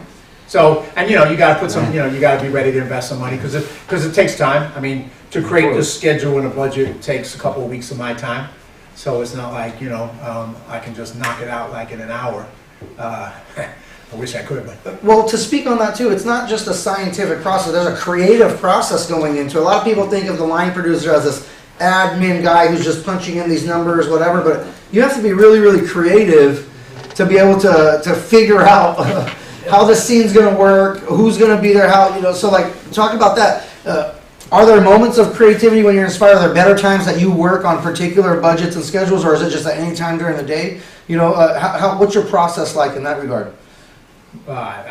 You know, whenever I put the time in, when I can put the time in, it's, you know, and there's a conversation that goes on between me and the investor or the producer or director, because part of the conversation is, I ask a lot of questions, and you may see from this seminar, I always like to ask questions, but I need to know, to help you solve your problem, why this versus that. So for example, some of the why this versus that. So if somebody came to me with a script and said, and this is the case of the one that I'm going to do in January, they were like, you know, well, we can film this in LA. Said, why? Why LA? Why not Utah? And they're like, huh, Utah, why Utah? And I give them reasons why Utah will save them a lot of money to film that particular film in Utah versus LA, and it'll make the budget less because of that reality. Because I know all the states, I know all the tax incentives, I know all the strengths and weaknesses of each state. So I share that with them, and they get to make the decision. It's their project, but I can give them the information to make a better informed decision, and then they may say, you know what, yeah, maybe it makes more sense to shoot this in Utah. And okay, then let's do the budget for and the schedule for Utah. So then, you know, so that's one way that I'll give them creative input. Another way just may be some of the things in there they may not have thought through, or they may not. It's like, who are you casting? You know, and how much are you going to get that cast for? So if you're going from Matthew McConaughey, you know, do you have $1 million that you want to pay him, or don't you? Because, you know, you can tell him you got $12, but guess what? He ain't doing it for $12. So what's that? So those kind of conversations I have on what the reality is of cost and what it's going to cost to bring certain talent in. And anything else. I mean, because I don't, you know, because I've done it all, I kind of try and bring it all together to help them solve their problem. So I bring that kind of creativity to them, and then of course they make the decision. And they can say, no, that's right, I still want to go to LA. Okay. Thank you. No worries. Yeah, I had a question. How many filmmakers in LA would be interested in coming up here to do their projects, and we save them money here? And I think a lot of us are coming together to promote this area of filmmaking in this area. I think well, here's a challenge. I mean, the challenges are multiple, right? And I'll tell you from the line producer. California has a tax incentive for films. It's a rather BS tax incentive, in my opinion. Did I say that? We're alive, that was John Duffy. Yeah, but seriously, it is. It is a BS because most of it is dedicated to the studios. Yeah. So if you're the studios, 95% of that tax incentive is kickback money to the studios. All right, whatever. But the independents don't get that money, and they target about 5 to 10%, usually closer to 5, but to independents, and then they call independents. The way they decide how to give out that money is the ones who provide the most jobs. So if you're doing a $15 million independent film, you're going to hire more people than if you're doing $1 million. Somebody's doing $1 million film. So they're going to give it to the guy who's making the $15 million film, not the guy who's trying to make $1 million film. So the small guys basically can't take advantage of any of this. So California has that problem, which is why on independent films, a lot of people go to other states where the tax incentive offers them, whether it's Georgia or Louisiana or New Mexico, and other states are all jumping in the mix with 25, 30, 35% tax incentives to try and attract. So if you're a small film, if I'm a small film independent person, if I have to send crew up to Fresno, because I still got to put them up in housing and still got to pay for their transportation and all that, there's no money coming back to me from the state. But if I take them to New Mexico, I'm going to get back 25, or I take them to Utah, I'm going to get back 25% of my money. Guess what? I'm going to Utah, I'm going to New Mexico, I'm not coming to Fresno. I mean, that's the bottom line, because it's about money and how little you have. It's not being greedy, it's about if you got $1 million, I got to stretch $1 million, woo! And so it's going to cost me more to shoot here than it's going to shoot in a place that's kicking back 25% to me. Yeah. So that's the challenge for, places like Fresno. It just, you don't have an attractive, so unless somebody's doing like a $300,000 movie and something like that, yeah, they might come up here because they're not trying to get any money back, and they can pay people less, and housing is less, and they're in state because then they don't have to fly people. Yeah, so the smaller stuff, you might be able to attract that smaller level of filmmaker, but as it gets bigger, it becomes harder. Does that make sense? Yeah, very much. Yeah. Like right now, we're working on a movie called Illegals that we're trying to get done into a movie, and we're talking to one of the studios up there that are willing to put up the money for it, and they're talking about like $5 million to shoot in LA because it's going to cost $20 grand to shut down this street, blah blah. And I told him $5 million. I said, give me $500,000. I said, we can do it down here. And then started talking to him about like, the permits are cheaper, this, we can film all this other stuff down here. So now they're really considering bringing that down here, but it's more about like knowing the person. The studio's not just going to come here just to come here. You have to kind of know the person that you're talking to and stuff and try to convince them to come here. Yeah, and that makes sense. That's a good sales pitch, because if they're not looking to go somewhere else, you're right, shooting in LA is freaking expensive. And that's where they wanted to shoot. Yeah, and if you're doing a small movie, it gets real challenging. We did a movie 6 months ago in LA. There was $1 million budget. So it's not a lot of money in LA, right? And are you back? And we had the challenge because we only had $1 million, we couldn't afford, there's other unions like the IATSE, which is all the crew union. So everybody who works on a crew in LA belongs to that union. There's also the Teamsters. Everybody who drives trucks belongs to the Teamsters union. So we could not afford having those unions involved. So those unions, they put pressure because they don't want you to do a movie without them because they're getting a percentage of your money. Yeah. And so, my attitude is, okay, so if I'm doing a 20-day shoot, and if I have to hire all those unions and give them pension and help and all that, now I'm down to like a 12-day shoot. Why bother? Because the movie's going to suck now. We don't have, so you damaged the movie. You made it impossible to make the movie because we don't have the money. So they, luckily, I've been around a while, and they put pressure on me, and we got creative, and we made the movie without them. But it's hard because they do all kinds of things, including trying to threaten people. Yep. So it's an interesting experience. Wow. I can vouch for that because there was a project was shot up here a while back. It's a commercial with a huge budget. Some Teamster came up from LA, came up here, and like, why are you bringing, so they were sitting on the set, causing issues. Yeah. And so that's one of the things that I remember. Well, we did, we did a movie in Texas, and this is sometimes a challenge, and this is when you get bigger, but just a story. We had enough money, and we knew we were gonna go union across the board, so we were gonna have IATSE and Teamster, because I think we had a $5 million budget. And we knew there was no way to pull that off without going union, right? So we were cool with that, and we went into Texas, and we contacted the Teamsters and said, send us a list of your drivers that we can hire. They sent us a list. My production manager, who was from Texas, read the list, and he said, you don't want to hire none of these people. They're all drunks. They crash the trucks. They're useless. And so I said, great. Send them an email back. Tell them to send me another list. They sent me an email back saying, you don't understand. You have to hire these people. I said, really? You don't understand, because I'm not going to hire these people.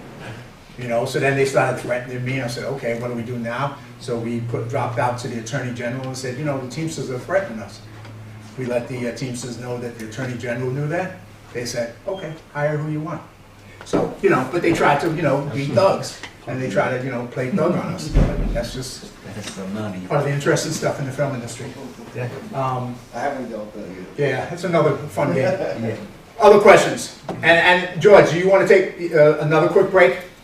And then I'll come back and do a Q&A, and then we'll go a little further, because we came back a little earlier than we were supposed to. We were going to go from 1 to 4. We came back at 12:30, I think. Right? Yeah, I was gonna go about another 15 minutes. And call You it? guys ready for a break right now? Yeah, you want to? Or we do Q&A real quick. Yeah, go ahead. So, kind of related to the budgeting question, are there other aspects to a pitch deck that line producers tend to do as well, or is it usually just the budget, or does it depend? When you say a pitch deck, like you mean a document to pitch the project? Right. Most of the time, no. I've done pitch decks for projects for people. They'll pay me to do that too. Most line producers don't. But yes, you if you have the skill and you know what that's required, you can put that together as well. The other thing that also I do that sometimes line producers, well, in the old days, accountants would only do it, but you take a budget and you can take the budget and turn it into a cash flow. And a cash flow just breaks down, so if you have a $5 million budget, it breaks down week by week what the spend is on every week. So that way, the investors, if they're putting money up, they don't have to put the whole bunch in at one time, but they know how much each week they need to have in that bank account, so we can actually keep production going. So I can also create that. There's a great software program now that Media Services has put out there called Cash Flow, and you can just take your budget, put it into the cash flow program, and then tweak it and do a little work on it, and now you got a cash flow as well. So yeah, but I can do all that, but most of the time, my producers don't. Yes, sir. When you talk about making a budget, especially if you're going out of town. Did my budget come back yet, by the way? Or is it still floating? Oh, okay. Did it go around? Did everybody get a look at it? Yes. Okay, thank you. A lot of variables in there. For instance, you talked about, asked the question about what do you do if you go out of town and everything else. Everything's negotiable. In other words, when you go to a hotel and you say, I need rooms for 20 people, no, I don't like that price, I'm going to go someplace else. Oh, yes, we can do that, we'll throw in a free breakfast. How do you figure out what those costs are going to be? Because you don't really know until you get down to the point where you have to call up the caterer or the hotel or Uber and say, hey, we're going to need so many rides. Is this all guesses based on, previous experience?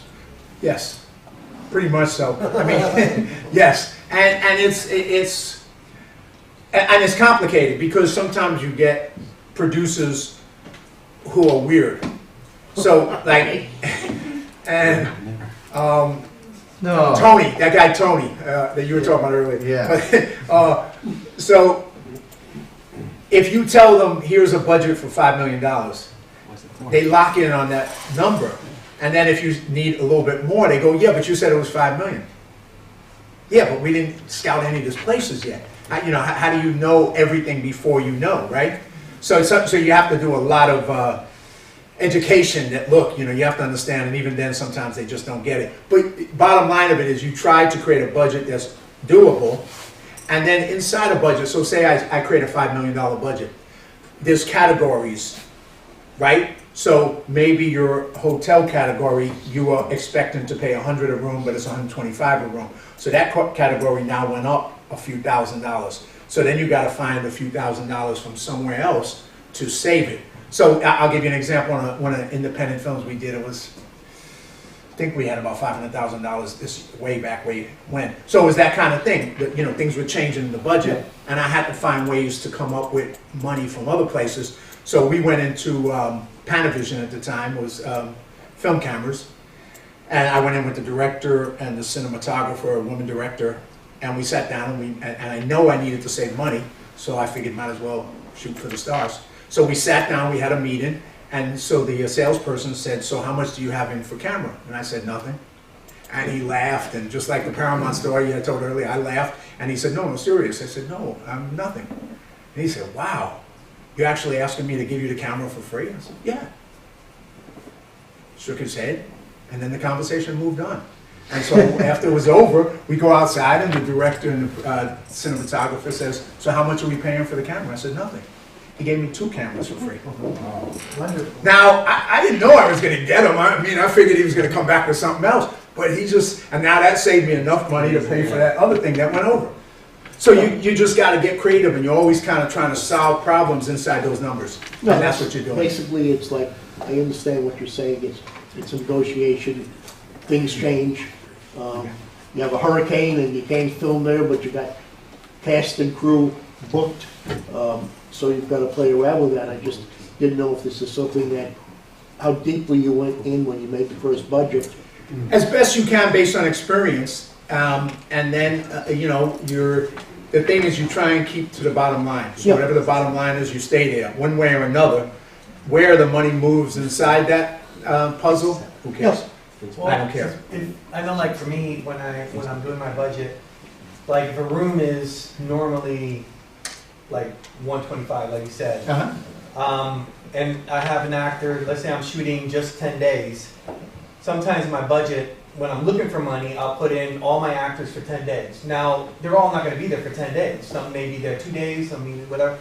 So I try to get my budget to a certain point, and then I can start eliminating and deleting from different sections and filling in the extra stuff where I need it. So, I mean, you can go ahead of time and ask places, you know, hey, I got 20 people, you know, what kind of deal can you give me before you do your budget? But you want to try to, you know, get the budget that you know you're going to be able to stick with, and then mess around with the numbers within that budget. Exactly. To try to stay there. That I understand. I've done enough of that. Yeah. You go in and it's called, oh, I'm a AAA member. What's my hotel discount? Yeah. Or all those other things. And then you just flex it around and do that. kind of Exactly. mess around with it, so. Exactly. Let's take a break. Yep. And then we'll come back and we'll finish up. And then I want to do some Q&A. I hope you have some questions, but if not, I'm going to ask you questions. So you better Let's take a 10-minute break, and then we'll get right back to it.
Audio's back. All right, I'm going to show two little entertaining pieces to finish this up, and then I'm going to do a Q&A, and then we'll finish up on the Q&A. Any questions that you have, feel free to ask me, and if you don't ask me, I'm going to ask you. So that's how we play it. This movie is a movie that should come out sometime this year, whether in theaters or in Netflix, I'm not sure. So this movie, I'll tell you a little bit of the backstory. I'm going to show you the trailer for the movie, and then I'm going to show you the making of the movie. Just two short little trailers, and then we'll go into Q&A. So this movie was the first time I filmed up in Canada. And we filmed this up in Alberta, Canada, Calgary, which is in the middle of the state. And it's called Miracle in East Texas. And like you were asking me earlier about filming up in Fresno, the reason we filmed a movie about Texas in Canada was because the Canadian money exchange is such, so we had $1 million. The minute you cross the border with $1 million, that $1 million is now $1,300,000. So you just gained $300,000 because of the exchange between U.S. money to Canadian money. So you just gained $300,000, which is a lot of money for an independent film. Then the Alberta, Canada gives you a tax incentive of another 25%. So now we got another 250. So now that million became $1,550,000. So why did we go to Canada besides going to Texas? That's why. And we picked Alberta because Alberta, they call it Texas North, because it has oil fields, it has cattle, it's almost like being in Texas. So it had all the landscape and everything similar to Texas. So that's why we went up there, and we had a short film. I got up there, I had 3 weeks, which is unusual short, 3 weeks to prep the movie. And in 3 weeks, I had to hire all the crew, get all the stuff. We had to build oil rigs and all kinds of wild stuff. And we had 3 weeks to do it and start shooting 3 weeks later. And we had a 20-day shoot, which is a ridiculously short period of time. So we had to pull that off in 3 weeks of prep, 4 weeks of shoot, and then 2 weeks of wrap. And I was back out of the country and back home. So that experience was great because, once again, the leadership, when we talked earlier about how I deal with people and respect, the director was the same way, my producer buddy was the same way, and the Canadians that we hired mostly Canadians. We brought in only a few crew members and a few actors from America and hired a lot of Canadians up there.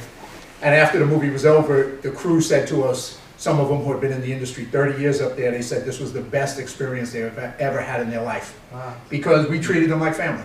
And that's we had a great time together. They gave us their best. We treated them the best we could, and everybody had fun together. So that's kind of how to do it.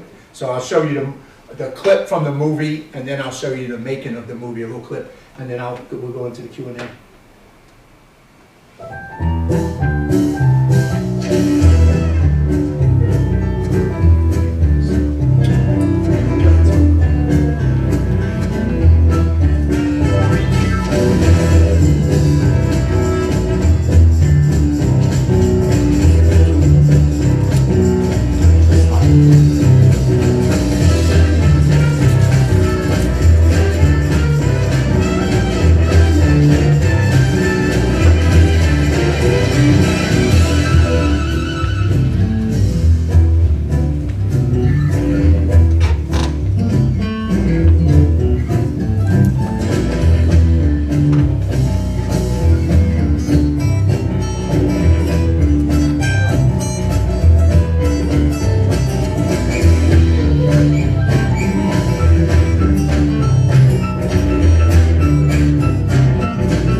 If you are interested in helping us get this amazing movie into the theaters, please let us know, and we'll be glad to get your information to Kevin so he can contact you. Thanks again.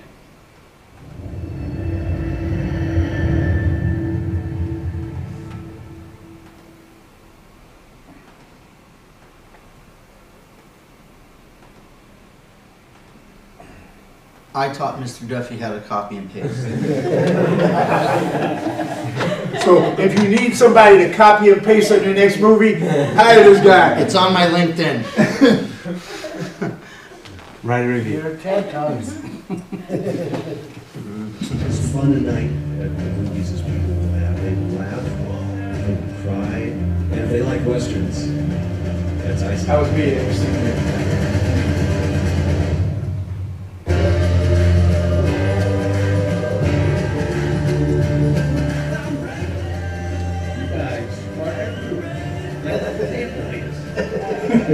How's my producer, buddy?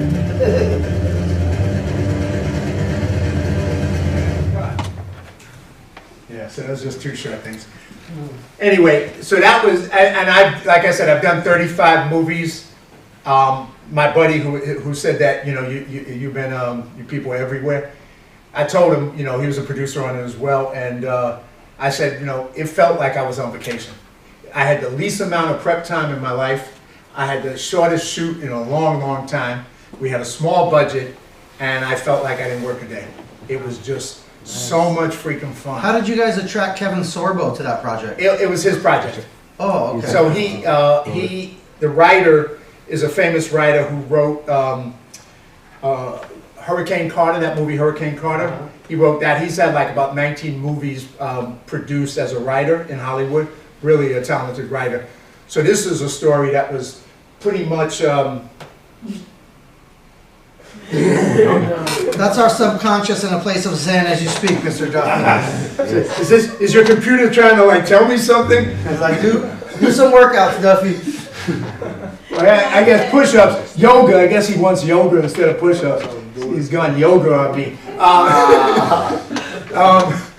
So Kevin and his wife got the project, and they were scouting to do it in LA, and they looked at Texas, they looked at LA. Of course, there was no benefit in LA, and then they made a quick decision. I did a schedule and a budget, and I did it for LA because that's what they originally asked me. And then, you know, in about a week, they went, forget LA, we're going to Canada, let's do the schedule and budget for Canada. So I had to flip the schedule and budget, and a week later, I was in Canada. So it happened that quick, and, you know, and like I said, working with him was a blast because, you know, he knew what he wanted, he was a good director, and he treated everybody like family, and it was a blast. And we told the Canadians, because they didn't believe it, this was another example, we didn't have the money, because the IATSE is also up in Canada, so they wanted to turn us union, and we didn't have the money for them. So me and my producer partner met with them a couple of times, and after meeting with them twice, they were like, you know, we love you guys, we're gonna let you slide, and they just kind of gave us a pass. And the crew, we told the crew, we said, you know, we're not gonna have more than 12-hour days. And of course, people said, yeah, that's what everybody says. We're like, yeah, I know, everybody says that, but we're gonna do it. So, and we did. You know, we didn't have nothing longer than 12-hour days. So we kept to our word, and the crew appreciated that. So, Q&A, Kate, oh, yeah, you go ahead. Chris? Oh, thank you. So I got like 4 questions. All right. Let's start with one, Chris. Let's start with now one. you do it. Right. So, one question, what does IATSE stand for, and what's the spelling of it? IATSE. It's the International Association of Theater and Stage Employees. And it also represented people who worked in on Broadway. So crew members on Broadway as well. And then of course within the film industry, it represents every department. You know, the cinematography has a local, the production designer has a local, the grips have a local, the electricians have a local, props has a local, script supervisors have a local. But they all come under the umbrella of that union. And so the only people who are not in that union below the line is the drivers, the Teamsters, and in some states, location managers are in the Teamsters, and in some states, location managers are in IATSE. So those are the... Does art and production design fall under IATSE? Yeah, the only thing that doesn't fall, I mean, so let me just give you a quick union thing. So, you know, when we say above the line, you have a writer. So the writer may be in the union or they may not. If you buy a script or you purchase a script or you have a script written, if the writer doesn't belong to the union, then you don't have to go by the union rules for that particular purchase or that writer. If he or she does belong to the union, which is the WGA, which is the Writers Guild of America, and they have the Writers Guild West and the Writers Guild East, which is on the East Coast. So you have to go by that rule of how much you have to pay for a script, how much you have to give to pension and health for the writer. So that's all built into that contract if the writer is in the Writers Guild. So that's one union above the line. Second union that comes in on most of these films is the Directors Guild, the DGA. Now, if your director is not in the DGA, then you don't have to hire DGA crew. But if the director is in the DGA, then you have to hire, and I'll lay out what those crew members are, then you have to hire crew who also belong to the DGA. So say your director is in the DGA and they're a DGA member, then your first AD, your second AD, and your second AD all have to be DGA members. You can't hire a non-DGA member, they won't let you. And your production manager, or UPM, which is unit production manager, also has to be DGA. So that's a lot of money, and they get paid a lot of money. So UPM on a feature film could get $5,000 a week, and then on top of that, there's pension and health, and then they get a week's severance pay, so they get a vacation. I mean, it's like, yeah, it's great. The line producer doesn't get any of that, but anyway. So that's that's the DGA. So WGA, DGA, right? Then of course SAG, which is SAG involves all the Screen Actor Guild members. It involves all your stunt players who belong to SAG. So anybody who has to do a stunt on a movie is a SAG player, and they have to get paid a certain amount based on whatever contract you're coming in under. And then you have your background extras, and depending on the size of your movie, all your extras may have to be a SAG. If it's a smaller budget, and I told you there's 5 different budgets. There's new media, there's ultra low budget. Ultra low budget is $200,000 and below. You have your modified budget, which is 700 now, I believe. Yeah, I think it's up to 700. So that's your modified low budget. Then they also then you have your low budget, which is $2.5 million. And then after $2.5 million, you're into your basic contract. So that's 5 budgets.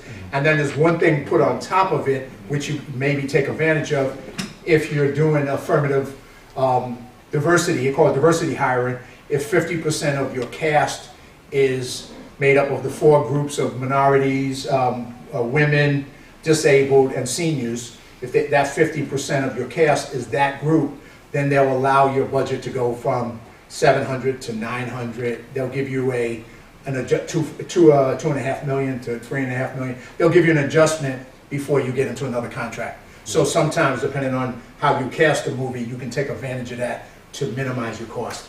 So that's, yes.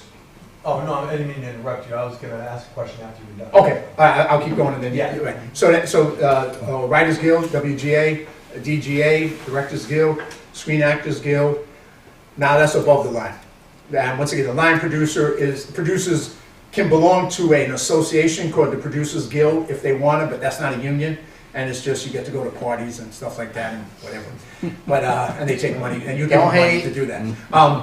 But outside of that, you don't get no benefits. So the producers, line producer, you don't get no benefits. And then below the line, you have all the crew members who belong to IATSE, with the exception of the drivers. The editors belong to IATSE as well. What else? Next question. Next question. And then I'll come back to your free questions. Because in case he'll take over some other people's questions that they got now.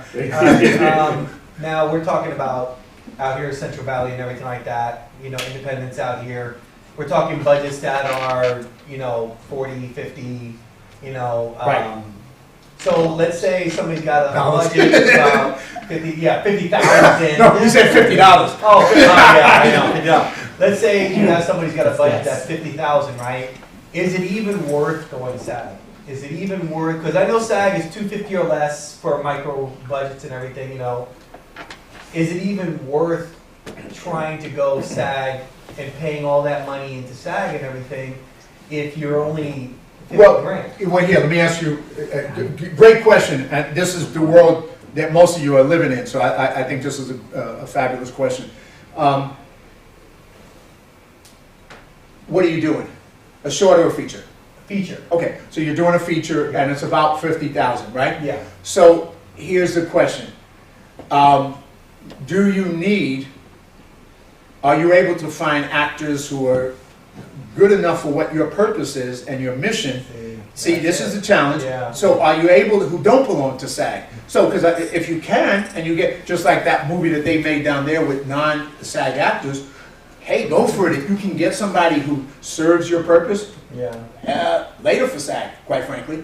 But if you can't, and you need to get an actor who belongs to SAG, well, now you're in that, you don't have a choice mode, to a degree. But remember, if you're under a low budget, you're under the ultra low budget contract, which is, the rate is, I think, 100 a day. I think it's, yeah. 125 maybe. 125, you're up to 125, right. So it's 125 a day. So if you can make that work, then you have to make that work, right? Because they don't kind of give you a choice. Yeah. You know, unless your actors who are SAG are willing to do it without that, and a lot of them have, you know. But, and then there's a thing that actors could do if they want it, but a lot of them don't want it. There's a thing called financial core, which I don't know if you've heard about it. And financial core is an actor can choose to work on non-union projects, and by doing that, they only have, they're penalized in two ways by the union. One is they don't get to vote for the union officials. Okay. And two, they don't get to get free tickets to the movies. Those are the two things they give up if they choose to do that. But that's their choice. So if they want to do that and you can convince somebody to do that, go for it. You know what I mean? But chances are it's going to be hard because you kind of get jammed by that. You know? So that's, I think if that makes sense.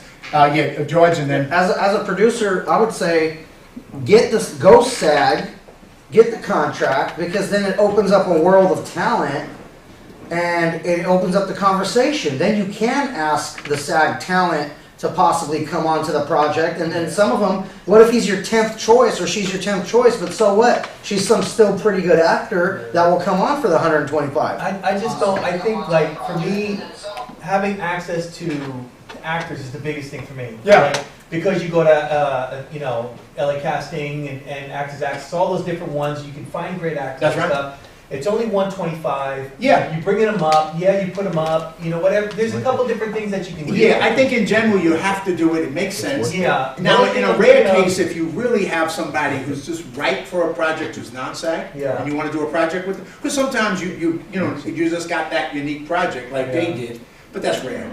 You know, most of the time you got to go down that path. Because I think for me the only thing is all the other things that you have to do for SAG, and I don't know enough about SAG paperwork and all that Yeah, stuff. it's a pain. So that means I got to bring somebody on board now It's a that pain. knows that. You Trust see me. what I mean? So It's a freaking pain. for the amount of money that you have, that's the balance. That I'm trying Yeah, to they make it complicated. It's not simple, and they don't help you. I mean, bottom line. So, yeah. You get that on the film now.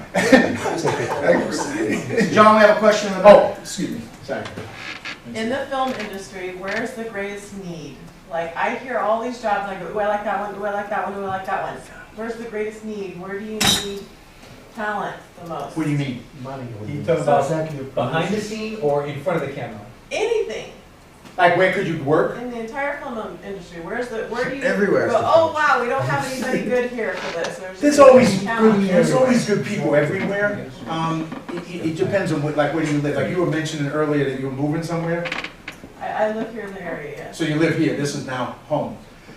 You know, there's always people for every position. Usually, I don't know if there's any area where you don't have any. You know, I mean. I would say for opportunity, was always hot. Above the line for women. For down here, independently, is to do many things. Wear many hats. Be part of wardrobe, be part of, helping produce, help with catering, because when we film here locally, sometimes like we have a person like Gina, she does catering, crafty, she sets it all up, and sometimes she can't be here, so you need someone to find for the day.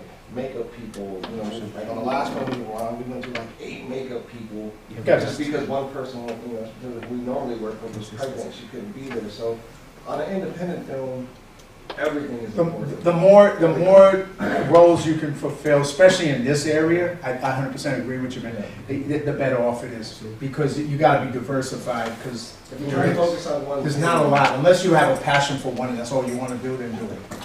My suggestion is if you're a woman right now getting into film, I will focus above the line. The girls club, I cannot get into it. I got man boobs, but they don't let me in.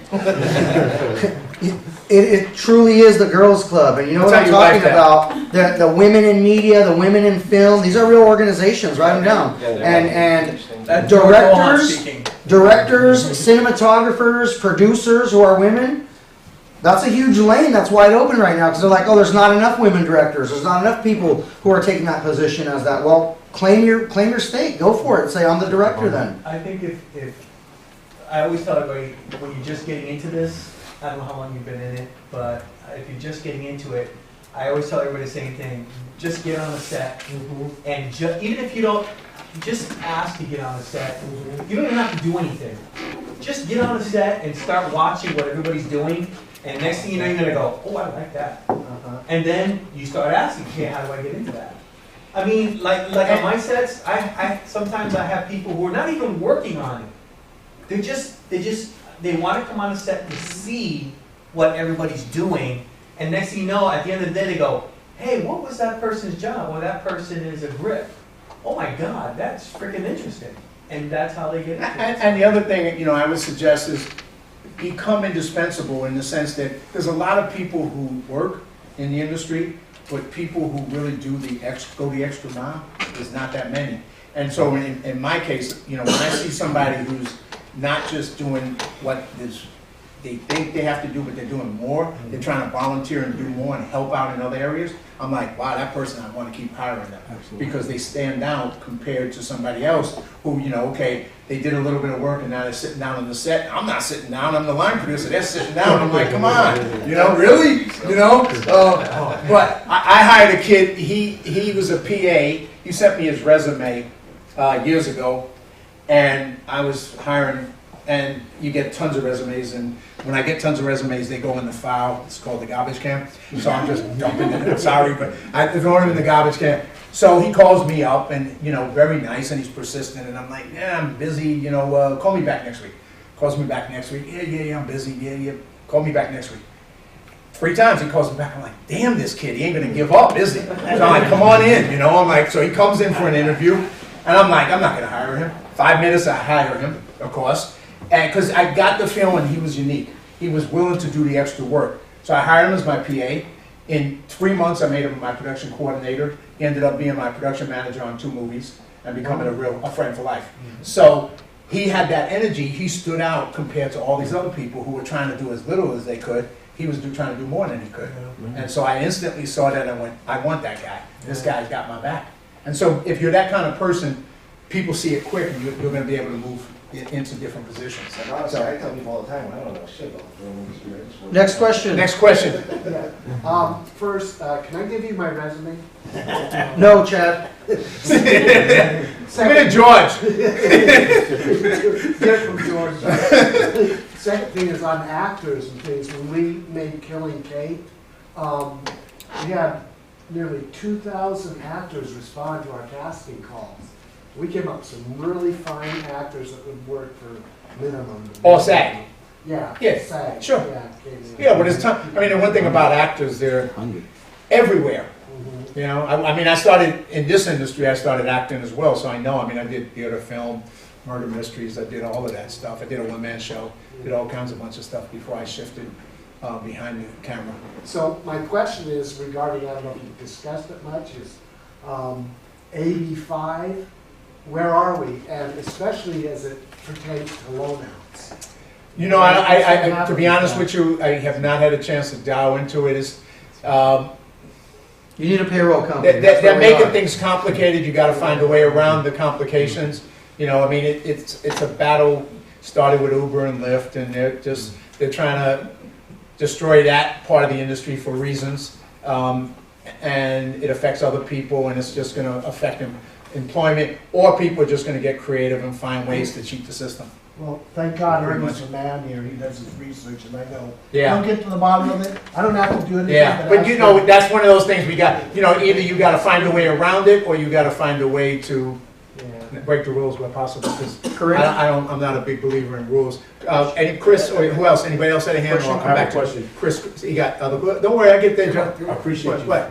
I know you had said actors are everywhere, but it seems like audio guys are not everywhere. What's a great resource to find audio technicians for your film?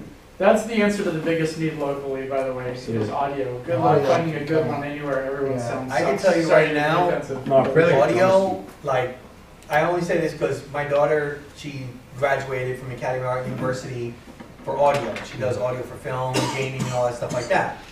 Believe it or not, the Academy of Art University has a list of people that are all over California, and a lot of them are within the Central Valley areas. If you contact them and tell them that the area you're in, they'll give you a list of people that do audio. What's the name of this organization? The Academy of Art University. They're in San Francisco. Oh, okay. They're an actual school that does basically everything that's art. But both my kids graduated from there, one doing animation and the other one doing audio. And they called her the other day, matter of fact, to update her information if in case they had people looking for audio. So that to me would be the first place I would probably look. But also I have her putting together a list of people that she knows that do audio. So I'm going to be getting that list out soon too. So I'll put it out for you guys and everything. So. Good, and also what you said, Mike, I mean, if you have an interest in audio, you're right, it's kind of a very specialized profession, and there's probably less people who move in that direction. So yeah, if you got that interest, yes, and then we'll come back to you, Chris, you have a question. That's actually good, since I live in Merced, and I can't really find any audio people around the area, and I know there's people here in Fresno that do audio, so it's good that like we create a list of people who do audio around the Central Valley, so we can actually look and see where they. I'll get started on that. I know I told her to get me something going, but she just moved out of my house, so she's kind of preoccupied with her first apartment. But I'll get something to you guys fairly soon. Okay, cool. Now I mentioned that I'm going to ask questions, but two people missed my earlier thing. So could you introduce yourself? Tell me what you do, anything unique about you, like if you did an introduction. It's going to come to you next, so you didn't avoid it. So I just kind of, if you could do that. Stand up, please? Yeah. And tell us, your name, what you do in the industry, what your kind of where you're headed, and something unique about you. Like, Georgia Ohio, I don't know, something. Well, I'm Chad R. Holman, raised here in the Central Valley, went to LA for about 10 years. To go back to the beginning, my grandfather jumped the fence at Warner Brothers when he was 18, became the head of the art department there. Nice. Warner Brothers. And they didn't arrest him. Good.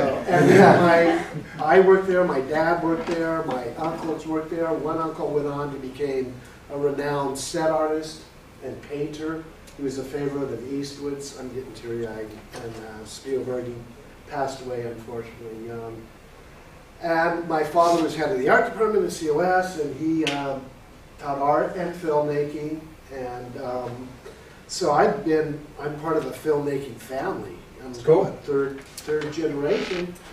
Well, my uncle got me involved with Warner Brothers, so they had auditions to become part of the Warner Brothers Film Actors Workshop to groom their talent. Went to the auditions, of course I got in, and told my uncle thanks, and he goes, Chad, I didn't get you in. I'm like, what? He says, you did that all on your own, son. I went, whoa. So in my early 20s, I'm jazzed. I'm, getting in with Warner Brothers, being trained, a lot of audition, not many parts, but I wasn't that good then. It really did take me 20 years to get good with it. Then I came up here to help my brother and sister-in-law remodel their house 20-some years ago after their honeymoon, and found out there was independent films made here. Got in touch with a friend of my stepdad's, went to work with him, became a producer on another one, then met another woman, and then it just and then started studying and working with Alan Autry on some different projects and things we put together. In fact, I'm working with them now And I'm here to help what I call Valleywood, or I like to fondly hear it called Valleywood, grow. That's what my purpose is. Nice. And I like being a creative producer. I'm a working producer. Cool. My job is to sweat from the director. Anything the director doesn't need to know or do, I want that taken care of so he can focus on his vision. And one other thing really kind of unique is that I'm directly descended from the Duesenbergs, who made the finest automobile ever made, from that family. So What was their vehicle? the Duesenbergs, Duesenberg? there's 30s, 40s, my great uncles. Yeah, so that's always in my mind that I come from that blood. Oh, and my stepdad he had a helicopter company called Cinema Choppers, helicopter. So it's been in your blood. So it's been, and so we worked with, what's his name, Burton, Mars Attacks, Under Siege 2, Broken Arrow, America's Most Wanted. Was A lot of movies. Yeah, a ton of his, he made movies, so, but you know what happened to the drones and stuff. Well, thank you. So, You're next. Get up, Faith. All right, I think everybody knows who I am in here. I'm Faith. I don't. I'm Faith, and I do acting, and I wanted to take this class because I want to learn everything from the back to the front of the whole film industry, and I'm pretty excited because I'm going to be working with Ernest in 2020, and so I want to just expand just all around, and I'm a mom of 3 kids, and I'm going to keep it short and sweet. So. Thank you. Thank you. And we got a couple more questions. KP has a question, and Chris has another question. We got a few more minutes, right?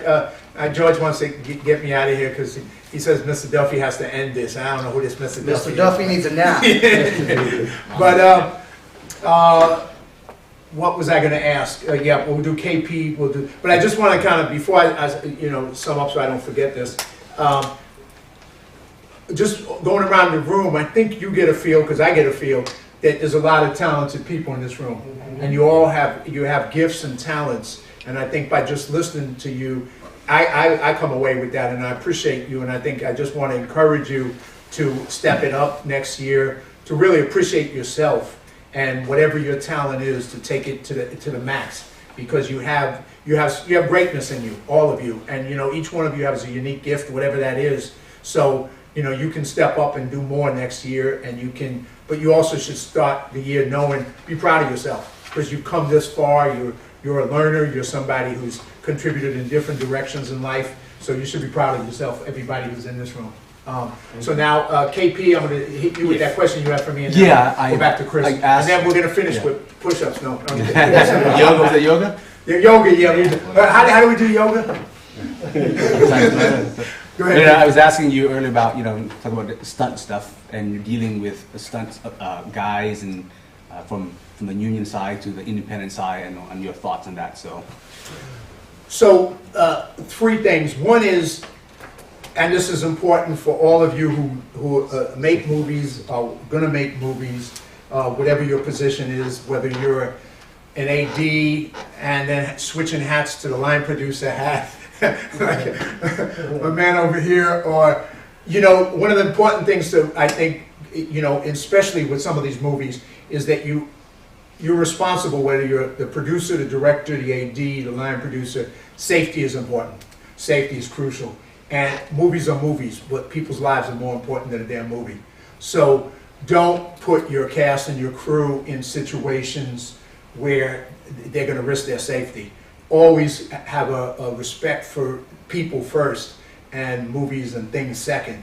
So that's real important, because George talked about a buddy of ours, a Navy veteran who does this PA 101. He worked with this woman, and you may have heard the story. They did a movie down in Georgia, and everybody on that movie totally failed to put people first. The producers failed, the line producer failed, the AD failed, and none of them did the right thing, none of them. And they put their crew and their cast on a railroad bridge without any safety precautions, and ended up one of the girls that he worked with, Sarah Jones. and Sarah ended up, and our buddy worked with her, and every year when he does the PA 101, he projects in her dad giving a speech to the veterans about the issue of safety. But this young girl got killed because the train came through, it broke up some of the furniture that they had on the tracks, hit her and killed her. And all of that was preventable, and all of that was a failure of leaders to make good decisions and to think about safety before they thought about getting a damn shot.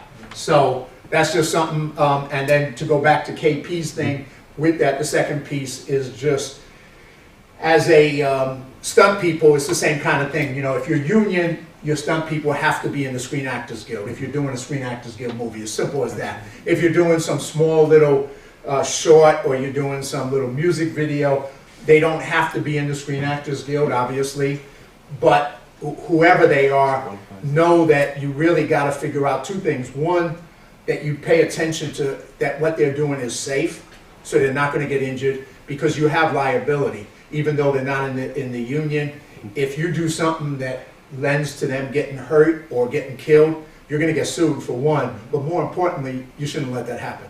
You know, that's not the way to deal with these kind of things. So I think that's the point that you wanted to kind of and also and then step in, please. No, it's also talking about, you know, the right paperwork and letting the law enforcement know if you're doing a scene, a gas station, robbing a gas station or any store, that they're notified instead of having a SWAT converge on you or a police department. So that is something that, especially independent, we like. Oh, I got permission from the owner, but you didn't warn the neighborhood, you didn't warn the department.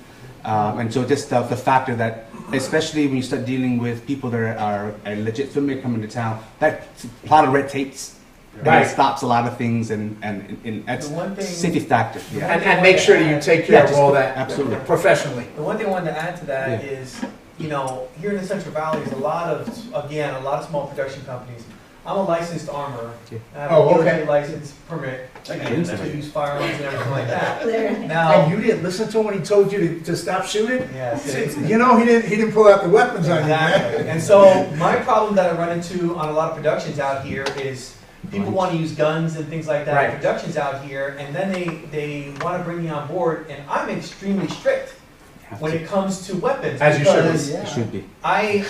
There are safety rules I follow, and there are things that DOJ requires me to follow. 100%. And yet they want to get around that, and so I walked off sets. I quit. Yeah. If you want to do that kind of stuff, go for it. I'm not going to be involved in it because my license is not going to be online for it. So the one thing that I got to get these people to understand is weapons on set. They think, oh, it's just a bat. Well, no, it's a bat, but you're swinging the bat, you know, and there are safety precautions you have to. And I tell them the same thing. If you're going to do this, you should bring in stunt people to do it. That means you're going to cross into a whole other section. And a lot of them want to cut corners and things like that. And I can tell you right now, those of you who are doing productions out here, walk away. If you're going to do that, I am not going to be a part of it. I've had people call me, and I will tell them no, because if you're not going to follow the rules, the safety procedures, if you don't care about your actors enough to do this the right way, don't call me.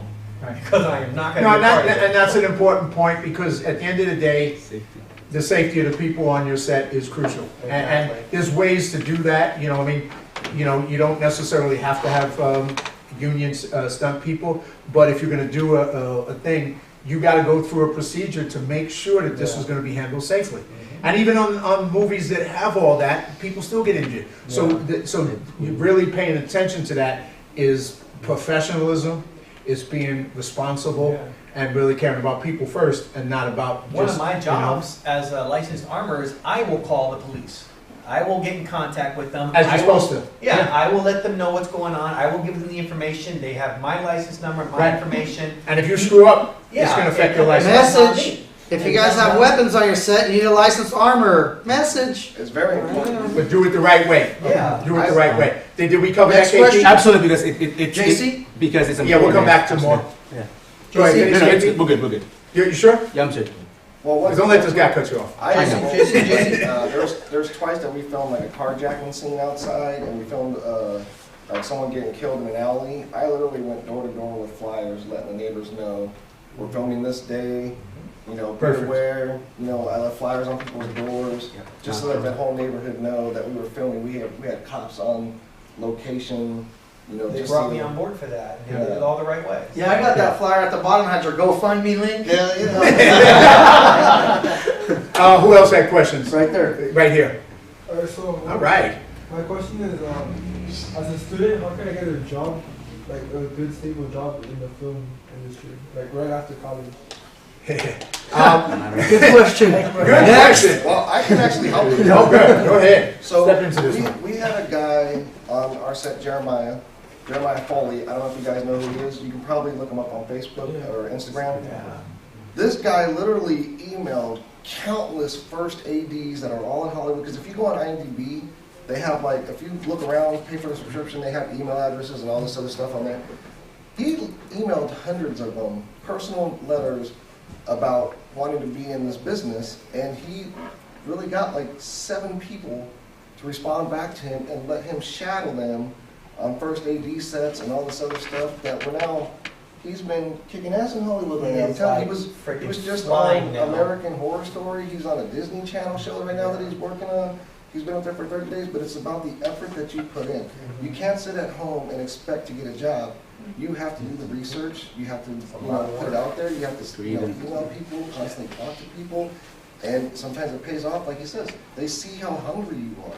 That's what they pay attention to. And to go further with that, and I think you're right, just like I told you the story about the guy I hired, you got to go beyond paper, resumes, because people hire people they like. People hire people that they believe are going to do the job. A piece of paper don't tell me nothing. But if I meet you and you come across as you want to learn, you want to make it in the industry, you're willing to work hard, you give that vibe, I'm gonna take maybe a chance on you because I'll click with you. But if you just send me a piece of paper, I got 8,000 resumes. Well, I mean, none of them are real people. I mean, they're just pieces of paper. You know, I can throw them away. But people, it's different once you make that connection. So you got to get out there. You got to be persistent. And you got to kind of figure out what you want to do, but you got to start at the bottom, obviously. But the more you have an idea of which direction you want to head, do you want to work with the art department? Do you want to work, with the camera department? What if you kind of can figure that out? Not that you have to, but if you can, that's a little bit helpful. But yeah, get out there and do that. And you can send the resumes, but then follow it up with a phone call. Follow it up with a phone call. Karina. Thank you, sir. How do you deal with actors that want to do their own stunts, even if it's really dangerous? Well, and sometimes you. Good question. How do you deal with that? Well, here's acting or what? I've been watching a lot of, like on Netflix, they have the stories where they're letting you know how the film was made, and on one of them, they were telling that there's actors that do their own stunts and have been hospitalized. Of course. I mean, as crazy as the most crazy one is Tom Cruise, who actually flies helicopters, and totally. He's crazy. They never show how he gets to that point, though. They pay millions and millions and millions of dollars to have private lessons, lessons, and all that stuff that goes into him. Yeah, but that's unique. But He's a very unique story. But here's the thing. So we'll start up this level, which is the SAG level, and the movies that we're talking about. Then we'll go back down to the level that you're in right now. So on this level, when you do a movie, you have insurance. So you have insurance, and so your insurance company does not like actors doing stunts. They don't like it because if that actor, say your actor is your lead or your supporting actor, and that actor gets hurt, your movie's now shut down. And the insurance company has to pay for that. They don't like paying for that because they think that's a dumb move. So they try to stop you from doing that unless now when you're Tom Cruise, you can demand to do it because who's going to tell them no? But most actors at a lower level can't demand that, and most directors, not directors, they'll let you do whatever, but producers and line producers will go, hell freaking no, because we don't want the actor to get injured. Now, within reason, like if it's a little bit of a fight scene that we have a stunt coordinator coach you through throwing fake punches and the person falling with pads and stuff like that, yeah, we'll go with that. But you know, if you're doing serious stunts, no, because the risk is too big to the loss of the production to let you do it. So it depends on the type of thing, right, you're doing. And then sometimes you have to let the actor do a stunt. So we were doing the movie, the horse movie that I told you, and the actors had to jump these 3-foot jumps on horseback. Now we had stunt people jump 7 feet jumps, but we needed the actors to make it look authentic. They had to jump 3 feet. So we had to train them. The insurance company told me they would not allow it. Then I had to get on a call and convince the insurance company that they were going to let me allow it. And I basically told them, I said, you know, 7-year-old girls do this all the time. So I embarrassed them, and they were like, so I said, so it's that dangerous that 7-year-old girls do it? And so then they backed off and they got mad at me. But anyway, we did it. So they actually did it. And we knew we were taking a risk. It was a risky thing to do, but it was kind of like a manageable risk. But in general, it's better not to do it. Yes, and you're so gonna. As an actor, you don't recommend doing stunts? Yeah. Well, once again, it depends on what the stunt is. You know, it depends on what the stunt is and where you're starting out. You're in SAG, right? No. So you're not. So if you're not doing a SAG movie, you can do whatever you want. You know, but you got to see with the director and you whether the risk is something you're willing to handle and it's not really that dangerous, because you got to be careful. Because you know, I know a lot of stunt people in Hollywood, and stunt people get injured all the freaking time. You know, I mean, some of them had, you know, 25 bones replaced. I mean, they're just constantly freaking breaking stuff. So it's dangerous to do. If you want to move in that profession, yeah, I guess you can do it. And if you want to pursue it, but you know, you're a mom of 3 kids, just think about it.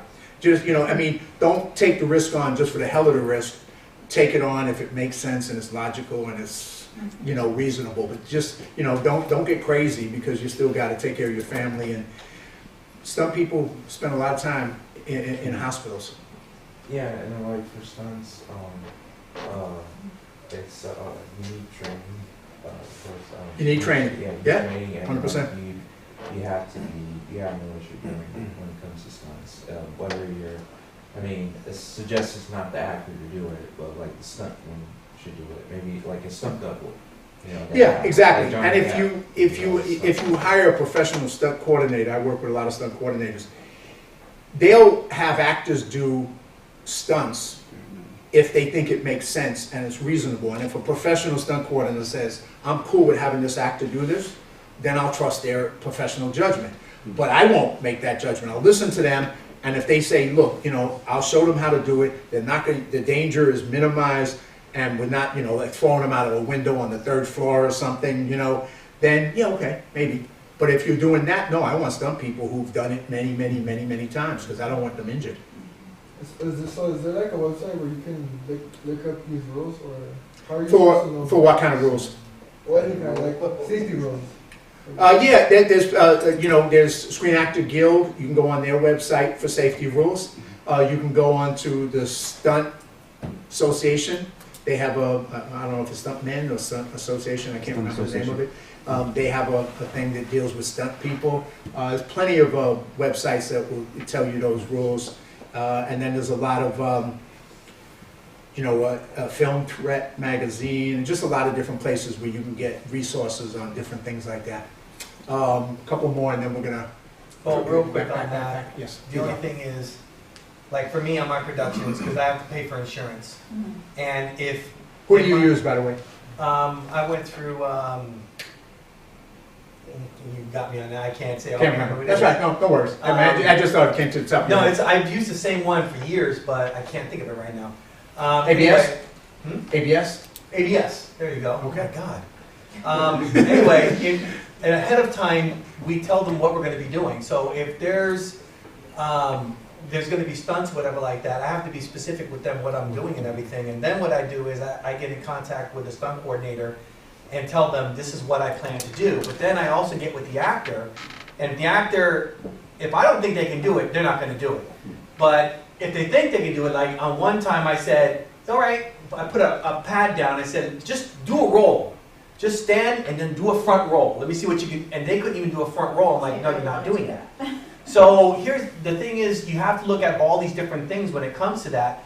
I would rather bring in, especially if I'm paying for the insurance and all the other stuff, I would rather bring in a stunt person to do it, knowing it's going to get done the right way because they're trained to do it, than rather have somebody come and train you to do it. See what I mean? There's a lot of different things that go into it. I would rather bring in somebody who's done it and knows how to do it, and a team of people who can get it together, than rather take a chance of you getting hurt and now I'm screwed. So that's me personally, but you know, and there's smart a lot decision. to it. So. Okay, 3:30. We got a couple more questions, and we're going to wrap it up because George has to go home and take a nappy nap. I got a question. Yes, sir. And okay, so for There's so much to do. I know you got tomorrow to do. Tomorrow's going to be a great day, by the way. For being serious of doing film, like you want to do, like you really want to do it, and you've been doing it, and you're real serious about it. I've been serious about it ever since I stepped foot into the industry, and like I'll ask one director if he wants to come and produce it, and you know, this guy he tells me no, I can't do it, or like I don't think you're serious, or stuff like that. It happened to me like when I went to set to ask one of the directors who wanted to produce.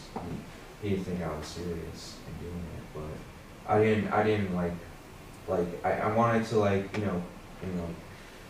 tell him persist on it, but for some reason something was holding me back just by him saying I don't know why. But I just so what is your question on that? So if you're serious going into filming, how can I just let people know, just like straight up or whatever?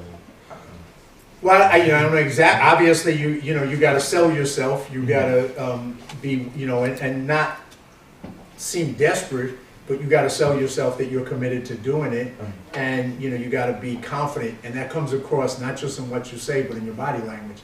So, I mean, if I'm standing like this and going, yeah, I'm going to make a movie, I'm definitely going to do it. You're not going to believe me. You're like, he ain't doing it. So you know how you carry yourself and how you approach it, and so you just got to build that confidence up. It don't come easy. It's not like you always have it. You just got to find a way to get past your fear, get past your lack of outside your comfort zone, because like you were talking about being shy.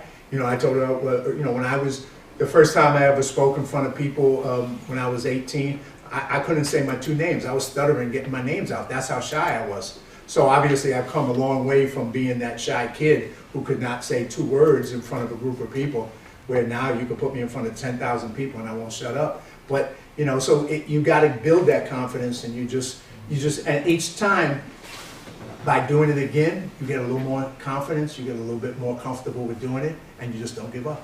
And at some point you'll get there. I would like to add to that. To build your confidence, to seem more confident when you're wanting to work with somebody, you should refine your pitch. That's it. There's your answer. Refine your pitch. Know what you want to talk about. Talk about what you're going to talk about, and tell them what you just talked about. And then get out of there. You better know what you want to say within 2 minutes. Very clear, concise, to the point. And you're an actor, dude. You're on for 2 minutes. It's like, okay, I got to be... Performance time. It's game time. That little 2 minutes is like... Dun, dun, dun, dun, dun, dun, dun, and then it's like, once it's over, it's all... Whew, it's over with. But for that little time, when somebody's in front of you, it's go time, baby. That's what this industry is about. And then you also have to be accepting of the fact that, Scorsese took years to get his movie, The Irishman, done. The people turned him down. Nobody wanted to make the movie. Scorsese, really? Freaking Scorsese can't get them to let him make a movie? So if he's getting turned down, you're going to get turned down too a lot. Deal with it. That's part of life. All of us are going to get turned down with things we approach. And it's just like, next. You just keep finding a way to keep going until you get to the person who says yes to you. But one of the things also, you got, like I do, when people approach me about doing projects, I look them up.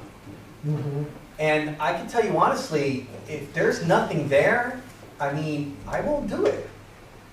I mean, because it doesn't show that they're established or they're, you know what I mean? There has to be something there. And if it's nothing there, then I go to the person, I talk to the person. And if I'm talking to the person and they don't seem thrilled and they don't seem like they know what they're, then I move on, you know? So there's a lot of things. You may have approached them and gave him your name and everything, or sent, and he probably looked you up. And probably like, okay, there's nothing really there right now. He's probably busy and he doesn't want to, you know, there's a lot of things that may be involved of him saying no. So you have to take that and you have to keep moving forward, you know. If you're just starting, you're going to be doing a lot before you get to where you even begin to want to go. So don't take the no's as being like, oh, he doesn't want to just deal with you. You need to make him want to deal with you at some point. So just keep moving forward. Don't worry about that. Absolutely. Chris, you got, oh yeah, no, you go first, man. He had two already. We'll come back. I only have a statement. My statement is, my question has already been answered, so thank you all. All of them? Yeah, the last one. Wow. All right. So, go ahead. all right, so my question is, I see, you know, your films and all this other stuff, you know, they all look great. You talk about all these, how do you get these $5 million budgets? You know, okay, I know about the whole pitch decks and put it out there and talking to doctors and lawyers and blah, blah. That's the one, I can get almost anything I want except for money. That is like the welcome to my world. Welcome to my world, friend. The $1 million budget. So here's the thing. You know, the challenge is you, me, and probably most of us in here. I didn't grow up in a rich neighborhood. The South Bronx, there was no rich people around me. So I didn't have any rich friends. So, you know, some people are lucky and they have a better place in life. They start out in a better financial situation, so they know a lot of wealthy people. So it's a little easier. Most of my projects, I got hired to line produce. Sometimes we were able to convince a company to give us $1 million to do it, so a company financed it. What do you mean by companies? Well, a film company had we had a project where we pitched it to them. They put up the financing for it, and I produced it with a partner of mine, and I was the producer on it. So I wasn't just I wore the hat of the producer and the line producer, just like you, multiple hats. But so I did that on that one. With this one that I'm working on now, I met with wealthy investors in Texas that other people introduced me to, because I didn't know any of these rich people. So they introduced me, and I pitched. And every time I tried to sell them on the idea that they should write me checks. And they loved the project, but it's hard to get people to write checks. Because at the end of the day, investing in film is not the smartest investment in the world. It's a bad investment most of the time. Yeah, so that's the real deal. So I'm not going to go there and lie to them and say, hey, if you give me $5 million, you're going to make $100 million. No, you're not. That's nonsense. I'm truthful. So yeah, but you can tell them, you got to let them know there is an upside possibility, but there's also a downside possibility. And but that's the hardest thing. I say there's 3 phases of movie making besides the production side: raising the money, making the movie, and distributing it. Making the movie is the easiest freaking thing, compared to those two. Yeah. Not that it's easy, but it's easier, because getting people to give you money, that's freaking hard. And getting distribution that's significant and good, that's hard, because there's a lot of crooks out there to rip you off. There are tons of them. They're all over the freaking place. AFM, you go to AFM, we talked about AFM earlier, half the people there are crooks.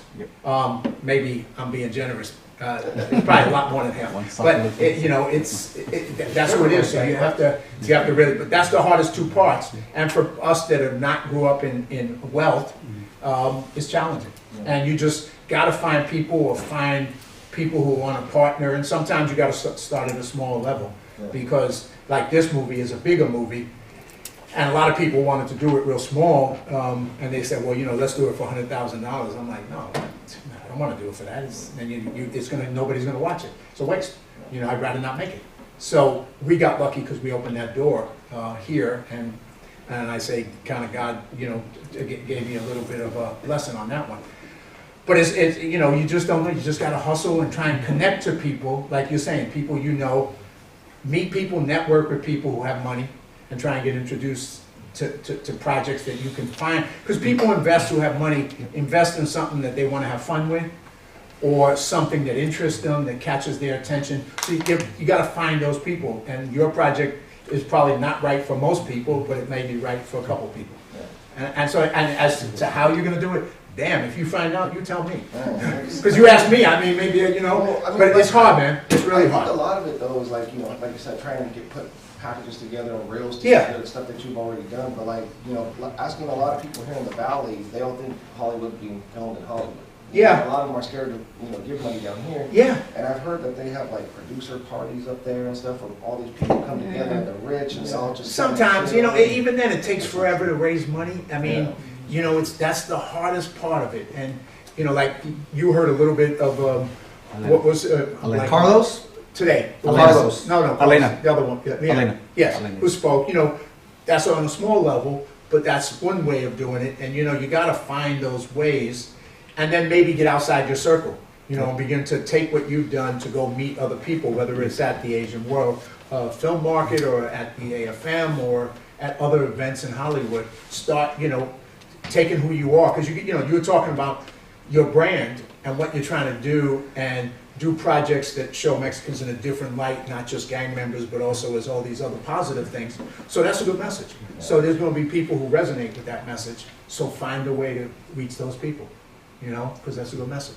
Can I say something? Yes, sir. Statement, because also in terms of investment, trying to find money, they also look at your background as well. What has been returning or successful, and you know, that's about convincing an investor as well too. Look at your portfolio.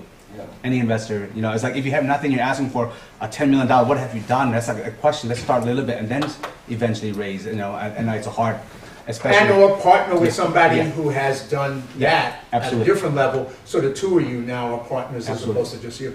So find that person who has that increased credibility or increased track record, so you can partner with them. I'd like to add to that. Carlos was here earlier. We're partners in a separate business, has nothing to do with the film side of things, financial services. But I leverage him for certain things, and then he leverages me for certain things, for a certain conversation. So one thing we're terrible at, I think, in the film industry, especially independent film, we don't leverage. We know about it, we think we're supposed to do it, we think we could call somebody, but what's really leveraging? In the financial services business, we really leverage. You know, because I'm like, hey, Carlos, he knows a bunch about mortgages and about this and this. Before I go speak to anybody in mortgages, I don't go alone. This guy's been doing it for 25 years. I bring him. So that's one thing, is like what John just hit on, is find the person. How close are you to a person who has pitched a $10 million, a $5 million, whatever, and try to leverage that relationship. Maybe Rinaldi right here. I was going to say, I'm going to talk about this tomorrow afternoon. Are you here tomorrow? Yeah, we'll be here. I'll talk about this tomorrow. What time are you speaking? 3 o'clock. Some of it, so you know Bobby Downs. I saw that you're at least Facebook friends. Chad and I Maybe. met on the Bobby Downs movie. Yeah.